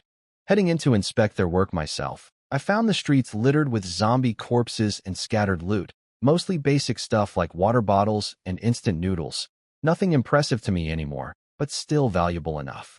to sell to other desperate survivors too scared to enter these ruins themselves. I had Li Muyao collect everything, listing the basic gear and melee weapons on the marketplace, while keeping any firearms strictly for ourselves. Then I headed toward the city center with Big Bull, specifically hunting for upgrade-worthy vehicles since my mech squad still only numbered 6. Luck struck again when I stumbled onto a luxury used car dealership packed with high-end vehicles, BMWs, Mercedes, Audis, even Bentleys, and a stunning orange Rolls-Royce Phantom.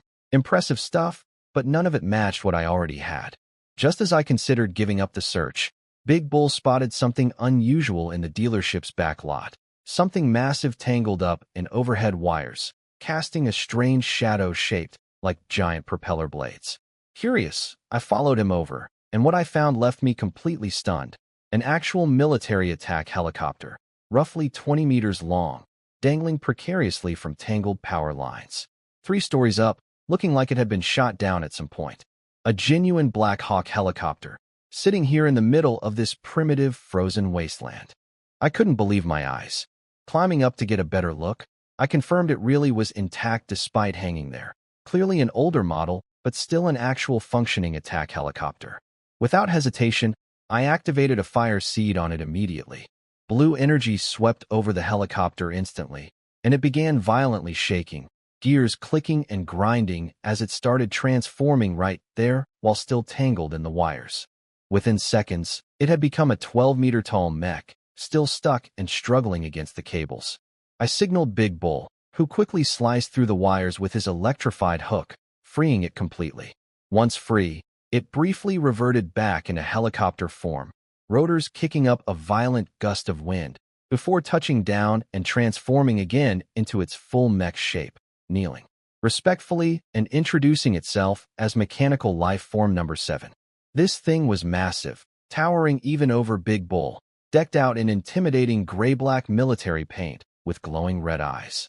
Checking its stats, the numbers were absurd: 5,000 strength, 4,000 agility, 8,000 firepower output, way beyond anything else in my current squad. This, finally, felt like a proper war machine. With something like this stationed permanently on my mobile base's top deck, ready to deploy at a moment's notice, I genuinely doubted anyone else out here had anything close to matching it. I named my newest mech, Black Hawk, and put him in charge of patrolling the entire city ruins. Before heading out, I also activated 2 more vehicles from the dealership, a Ferrari and a Bugatti, figuring more agile ground units never hurt, especially with my current squad mostly limited to Big Bull, Aston Martin, and the Corvette mech. That brought my total mech count up to 9. Still not enough for full security long-term, but enough for now. I packed up and headed back to base with the new additions in tow. Quite the sight. Honestly, 3 sleek supercars and a massive black attack helicopter rolling through the wasteland together, like something straight out of a military convoy. Back at the shelter, Li Muyao spotted the helicopter approaching from a distance while cooking dinner on the upper deck, completely stunned. Jianming initially assumed she was joking, since attack helicopters obviously didn't belong in a frozen wasteland, until she looked up herself and saw it getting closer, panicking and grabbing her bow, assuming it was an enemy. I called out that it was friendly before things got tense, and once the helicopter landed and transformed into its full mech form right in front of them, the girls were completely floored. Jian Yao immediately demanded to know where I'd found something like that. I explained finding it in the city ruins, already shot down and tangled in wires before I activated it. They speculated it had probably existed even before the ruins themselves got pulled into this world, which seemed reasonable enough. Switching topics, I checked on their sales progress from earlier. Li Muyao excitedly reported they'd sold off basically everything we'd collected from the ruins, earning 30,000 coal total, now informally called coal coins, the unofficial currency of this entire frozen wasteland. That amount alone represented roughly 2.5 years of survival fuel by normal standards, an absurd sum.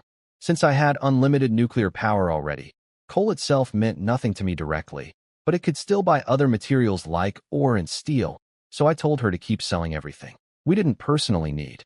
Honestly, with an entire city ruins essentially functioning as my personal, endlessly renewable resource stockpile, I had a feeling this coal currency would become seriously valuable down the line. If I ever decided to liquidate everything from this city, I was probably sitting on hundreds of millions worth of trade value, completely unbeknownst to everyone else out here, still struggling just to survive day to day. The girls just nodded along, completely on board with whatever I decided. Dinner that night was simple as always, followed by sleep, protected comfortably by 9 mechanical guardians standing watch outside. Genuinely the most peaceful night I'd had since arriving in this world. Jianming stayed with me that night. The next morning, I woke up and noticed Jian Yao looking exhausted, dark circles under her eyes, staring at me with an oddly resentful expression. Confused, I asked if I'd done something wrong. She insisted everything was fine, though clearly something was bothering her, something she couldn't quite bring herself to explain. Given the twins' unusual telepathic bond, whatever her sister experienced the night before, she apparently felt right along with her. Jian Yao couldn't really explain her exhaustion without giving herself away, so she just brushed it off as still adjusting to the new location. I had a pretty good idea what was actually going on from the look in her eyes, but didn't bother pressing it. I told her to take the day off and rest, which immediately panicked her. She insisted on working instead, clearly desperate for something to distract herself from her own frustration. I let it go without asking further questions. That day went pretty much like the one before, focused on stripping the city ruins for anything valuable, sending the girls out with several mechs to gather more sellable resources. Right as they headed out, the system delivered an interesting update. The weather looked clear, day 4 of the calm period was going smoothly, and notably, in 10 days, an actual gold coin system would launch across the entire frozen plains, converting all existing coal 1-to-1 into gold currency, usable in an upcoming marketplace for purchasing serious building materials, blueprints, and rare items. That got my attention immediately.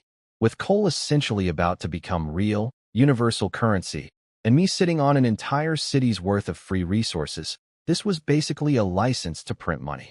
I immediately doubled down, listing massive quantities of food and supplies on the marketplace: bread, sausages, instant noodles, water, canned goods, hot pot ingredients, at prices way below market rate, since my supply chain cost me literally nothing. The response was instant chaos. Other traders accused me of crashing the market, completely baffled how I had so much variety, joking I must have found an entire supermarket somewhere. I just played along, posting an open announcement offering basically anything anyone needed, cheap and plentiful. Word spread fast, especially once desperate survivors realized I wasn't bluffing. One starving girl, down to her last 20 coal after going 2 days without food, hesitantly asked if I really sold bread that cheap. When I confirmed and delivered, she was practically in tears over how much cheaper and bigger it was compared to market rates, immediately spending everything she had on more supplies. I even offered her a bonus item if she helped spread the word, and she happily blasted it across the regional channel, convincing plenty of skeptical survivors to check it out themselves. I kept that strategy going, rewarding anyone who helped promote my listings with small freebies, and within a single morning, I'd sold off nearly 20 tons of goods, raking in roughly 15,000 coal total. The problem became obvious fast, though. Demand massively outpaced what I could handle alone. If I had more help, I figured I could easily move 200 tons a day instead of just 20. That's when I remembered Chun Wushuang, my reliable trading partner with plenty of workers under him. I messaged him immediately, asking if he could supply some labor to help manage sales, since I desperately needed more hands to keep up with demand for coal. Turns out Chen Wushuang had already noticed my market disruption, given how much noise I'd caused undercutting everyone with absurdly cheap prices, to the point where other traders were apparently plotting to track me down and take me out. He pointed out I was pricing things way too low, even hot pot seasoning, something genuinely valuable, going for just 5 coal.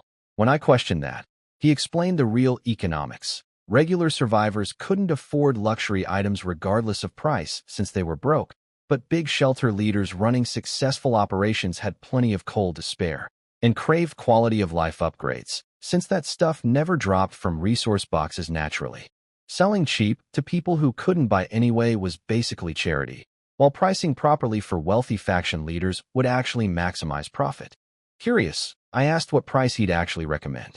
He suggested jacking hot pot seasoning up to 100 coal per bag, explaining luxury pricing worked on scarcity and exclusivity rather than raw cost. To a wealthy faction leader, 100 coal was nothing compared to finally eating proper hot pot after weeks of bland rations. Impressed by his business sense, I offered him a partnership outright, suggesting he abandon his own shelter and join mine permanently. He laughed it off, pointing out he was already running a level 6 shelter with over 50 members, way too established to abandon for a level 5 operation like mine, though he agreed to lend me staff anyway, specifically experienced salespeople from his pre-apocalypse career in the city. We settled on 10 workers at 30 coal each per day, plus a 1% commission on total sales for him personally, which I happily agreed to. He immediately restructured my pricing strategy, keeping basic survival necessities cheap while jacking up prices on harder-to-find luxury items. Proper dinnerware, clothing, furniture, appliances, frozen meat, even medicine. Some prices were absolutely wild, like a proper bed going for 1,000 coal, justified purely by rarity and demand from wealthy buyers. Sure enough, almost immediately, someone from a level 7 shelter called Starlight Alliance, run by a girl named Lin Xingyue, bought that exact bed for the full 1,000 coal asking price, without hesitation. Even a basic microwave sold for 300. Turns out furniture and appliances were significantly more profitable than basic survival goods, exactly as Chun Wushuang predicted, since wealthy faction leaders cared more about lifestyle quality than raw survival necessities. Business exploded from there, with massive bulk orders flooding in throughout the afternoon, including someone buying entire crates of sausages at once. Eventually, I burned through my entire stockpile faster than expected, forcing me to message the girls directly, currently out scavenging more goods, demanding they immediately track down a wholesale warehouse and grab at least 100 more crates of sausages since we'd completely run dry. Li Muyao, exhausted after just barely finishing loading up Pillar with supplies, was completely floored hearing we'd already burned through everything, baffled how 400 tons of inventory had vanished in under 8 hours. The girls scrambled to keep up with demand, dragging back anything sellable through Black Hawk and Pillar's hauling runs. By day's end, I'd raked in 300,000 coal total, way beyond the morning's haul alone. Even the girls were stunned hearing the number, realizing top-tier shelters out there barely held 20 or 30,000 coal in reserve total, while I'd cleared that in a single day. Still, I didn't think much of it. This felt like just the beginning. Checking in with Li Muyao about progress through the ruins, she estimated we'd only cleared about 1/50th of the entire city so far, accounting for roughly 2,000 tons of inventory already. Doing quick math, that meant fully clearing the city could net somewhere around 15 million coal total, an absolutely insane figure. Realizing the long-term potential, I decided once this city ran dry, we'd simply move on to the next ruins and repeat the process. Stockpiling coal endlessly meant faster shelter upgrades down the line, and since I was specifically selling essential survival goods, supply could never realistically outpace demand out here.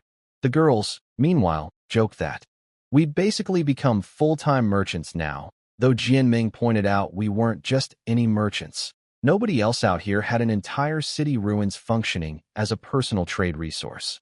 Between coal currency and unmatched supply, we were effectively cornering the entire frozen plains essential goods market. Over the next 2 days, we focused entirely on stripping the city and selling everything through the marketplace, while Black Hawk patrolled the skies overhead, gunning down any zombie that dared approach, and the ground mechs kept hauling endless loads back with the girls. Chen Wushuang's team proved incredibly effective too, somehow selling literally anything, even basic water heaters going for 1,000 coal each. Between his first day's commission and the following 2 days, total earnings climbed to nearly 3 million coal combined, completely dominating the marketplace. Naturally, undercutting prices this aggressively didn't sit well with other established traders. A coalition of over a dozen level 6 merchant shelters held an emergency meeting, led by a guy known as Dragon Brother, furious about losing massive profits thanks to my pricing strategy, basically destroying the regional market. One trader, Wu Di, admitted he'd nearly gone bankrupt trying to corner the sausage market, assuming I'd found some lucky one-time stash, only to discover I had seemingly bottomless supply. Dragon Brother decided enough was enough. declaring they needed to eliminate my shelter entirely to restore the old market order, claiming he'd already planted a spy inside my base and pinpointed my exact location at coordinates C-36, planning a coordinated night raid with nearly 1,000 combined fighters from over a dozen allied shelters. Meanwhile, completely unaware of any of this, I was casually browsing the marketplace for a level 6 shelter blueprint, preparing for the next disaster cycle, when Jiang Yan, the woman who'd originally sold me Big Bull, messaged me privately, warning that Dragon Brother and a coalition of merchants were mobilizing against my shelter located at C-36. Confused, I pointed out I wasn't even at C-36, I was actually based at C-52. Jiang Yan was just as baffled, since apparently they'd claimed to have a spy planted inside my shelter who'd confirmed my location. Checking my own shelter, though, all I saw was the girls sound asleep and my mechs resting peacefully in the garage. No spies, wrong coordinates entirely. Both of us were left completely confused, wondering who exactly Dragon Brothers' coalition was actually about to attack. Then it hit me. They'd targeted the wrong person entirely. Dragon Brothers' coalition had mistaken Chen Wushuang for me, since everyone in his shelter had spent the night drunkenly toasting Mo Go, that nickname they'd given me as the guy behind their windfall, assuming the praise meant Chen Wushuang himself was Chen Mo. Meanwhile, completely unaware of the danger, Chen Wushuang's people were celebrating their massive 3-day haul, getting drunk and cheering, when over 100 armed attackers led by Dragon Brother and Wu Di crept up outside in the freezing dark. Hearing the celebratory shouting of Mo Go through the walls only confirmed their suspicions, and they immediately launched a full assault, breaking down the door and storming the shelter. Chen Wushuang, completely caught off guard and drunk, barely had time to react before passing out from the shock and alcohol combined. Back at my base, I tried reaching him repeatedly with no response, growing genuinely worried. Losing someone with his business talent would be a real shame. I sent Black Hawk to investigate the area directly, with orders to retrieve him alive if possible. After a couple hours of searching, Black Hawk reported back finding clear evidence of a massive battle, destroyed shelter fragments scattered everywhere, but no sign of Chen Wushuang or any survivors at all. Assuming the worst, I figured he hadn't made it, genuinely disappointed at losing such a valuable business partner. I called Black Hawk back, already mentally moving on to finding a replacement trading partner. The next morning, though, I woke up to frantic knocking at my door. Annoyed at being disturbed so early, I stepped outside to find a disheveled, soot-covered young woman, clothes torn and hair a mess, clearly having survived something brutal, but still strikingly beautiful despite the chaos. The moment she spotted me, she threw herself straight into my arms, sobbing uncontrollably, wailing about losing everything overnight. Completely thrown off by the sudden embrace, I stared down in shock as realization hit me. Chen Wushuang. Turns out Chen Wushuang was actually a woman the entire time, disguising her gender and using a voice changer ever since the apocalypse started, presumably for protection. After surviving last night's brutal raid with barely 20 of her original 50 members, having lost basically everything except some leftover coal, she'd come straight to me desperate for help, wanting revenge against Dragon Brother and Wu Di for destroying her base. I couldn't exactly explain that the attack had actually been meant for me, so I just calmly offered her a shower first, since she desperately needed one and clearly needed time to cool down before doing anything rash. She agreed, genuinely grateful for the chance to finally clean up after nearly a month without bathing. When she came back downstairs an hour later, completely transformed, I'll admit I was stunned. Turns out she was actually strikingly beautiful underneath all that disguise, confident and sharp, every bit the corporate executive she'd apparently been before the apocalypse hit. Getting straight to business, she explained she needed manpower to get her revenge, and in exchange, offered something unexpected. She'd formally make her shelter a subordinate base under mine through an official alliance contract, essentially placing herself and her remaining people under my command permanently. Given how thoroughly she'd lost everything, joining me seemed like her only realistic path forward, especially considering how much coal currency I clearly had access to. She even added, somewhat dramatically, that if I helped her get revenge, she'd consider herself mine completely, not just her base. Pleasantly surprised by the unexpected bonus to an already good deal, I agreed immediately and signed the alliance contract on the spot, officially absorbing her level 6 base as a subordinate shelter under my command. Checking the new alliance details afterward, her base turned out to be in rough shape. Barely 20 people left, supplies completely depleted. Still, having a subordinate base under my control opened up new possibilities. Deciding to make Dragon Brothers Coalition pay for the trouble they'd caused, I sent Li Muyao and the twins along with Chen Wushuang to go take down Dragon Brothers' base directly. Chen Wushuang froze immediately, confused why I was sending my only 3 fighters along with her instead of additional reinforcements. She asked where the rest of my people were. I just shrugged, gesturing around. What she saw really was my entire roster. Her jaw practically hit the floor at that revelation. She'd just signed her entire base over to someone with literally 4 people total. Definitely should have checked the fine print before signing that alliance contract. Chen Wushuang realized too late just how badly she'd misjudged things.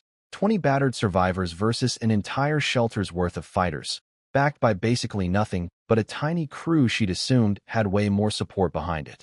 As we approached Dragon Brothers' coordinates that night, things got even worse for her once she actually saw the scale of what we were up against. Not just one base, but 3 combined shelters totaling nearly 200 people, way more than she'd expected. Li Muyao wasn't fazed though. After everything she'd survived under me, a couple hundred regular survivors barely registered as a threat anymore. She calmly hoisted the Barrett onto her shoulder and dropped a lookout instantly with a single shot before Chen Wushuang could even finish warning her about the danger. The explosion sent Dragon Brothers' celebrating crew into immediate chaos. He'd been gloating over an M4A1 rifle looted from Chen Wushuang's base the night before, feeling invincible when the attack started.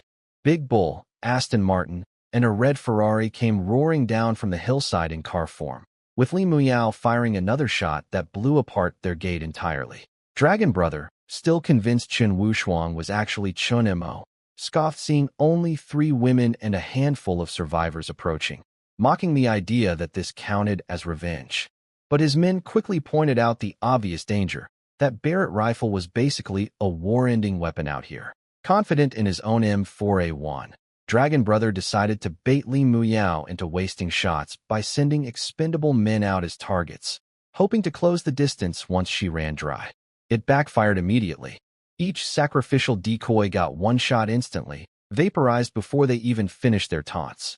After watching several men die instantly trying to test her aim, Dragon Brother convinced himself she'd eventually run out of ammo, miscounting her shots and deciding the moment was right to make his move, vaulting over the fence with his rifle aimed squarely at the approaching Lamborghini, smugly assuming he'd finally caught her empty-handed.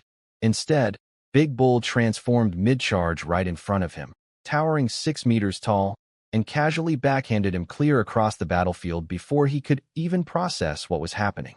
Watching the chaos unfold from the hillside with Chen Wushuang and her remaining people, I'd sent Li Muyao and the twins ahead with Big Bull, Aston Martin, and the Ferrari to settle the score. Within seconds, the basic firearms Dragon Brothers men tried using couldn't even scratch Big Bull's paint job, let alone slow him down. He casually swatted aside several attackers with his electrified hook before opening fire with his energy cannon, leveling groups of survivors with each blast. Aston Martin and the Ferrari joined in immediately, all 3 mechs coordinating perfectly, blasting through Dragon Brothers' territory while the Ferrari taunted everyone gleefully mid-fight, clearly enjoying himself. In moments, Dragon Brothers' entire shelter collapsed into chaos, most of his men either dead or scattered. The commotion drew attention from 2 neighboring allied shelters, whose leader, Wang Hai, stepped outside just in time to witness 3 towering mechanical giants demolishing everything in sight, immediately terrified, mistaking them for some kind of new apocalypse-spawned monster. Dragon Brother, badly injured with broken ribs, begged Wang Hai for help, admitting Chen Mo had somehow acquired terrifying mechanical creatures and come for revenge. Before Wang Hai could process that information properly, Big Bull spotted their position and blasted straight through their defenses too, sending dozens flying with a single shot. Big Bull then split duties, leaving the Ferrari to finish off the remaining target while he and Aston Martin handled the rest. Within minutes, every single shelter in the area had been completely subdued, with survivors begging for mercy, hands raised in surrender, completely terrified by these towering metal giants standing guard over them. By the time everything settled, out of roughly 200 combined fighters across all three Allied shelters, barely 40 remained alive, now rounded up and forced to kneel by the fire under the mech's watchful red eyes, looking utterly defeated and confused, like they'd just been abducted by aliens. Li Muyao finally waved over toward the hillside where Chun Wushuang and her surviving crew stood frozen in stunned silence, completely speechless after witnessing three mechanical transformers single-handedly wipe out an entire coalition of 200 armed survivors without breaking a sweat. Watching from the hillside, Chun Wushuang and her crew were completely stunned, realizing those three sports cars they'd been tagging along behind had transformed into 6-meter combat mechs capable of wiping out 200 armed men in under 2 minutes. She finally understood why I never bothered recruiting more survivors. With firepower like that backing me up, extra manpower seemed pointless. Once the dust settled, she snapped out of her shock and rallied her remaining people for some payback. Walking straight up to Dragon Brother, still bleeding and barely conscious on the ground, she kicked him hard, prompting him to immediately beg for mercy, addressing her as Chinemo and pleading for his life. That stopped her cold. Confused, she demanded he repeat himself. He clarified, calling her Sister Chun instead, assuming he'd just gotten her name wrong initially. That's when it finally clicked for her. This entire disaster, her base getting raided, her people slaughtered, all of it happened because they'd mistaken her for me the whole time. She laughed bitterly, somewhere between furious and hysterical, finally understanding why over a dozen shelters had ganged up specifically targeting her. Correcting Dragon Brother coldly, she clarified her actual name, Chen Wushuang, not Chinemo, just sharing the same surname by coincidence. Dragon Brother and Wang Hai both froze, mortified at the realization they'd attacked the wrong person entirely.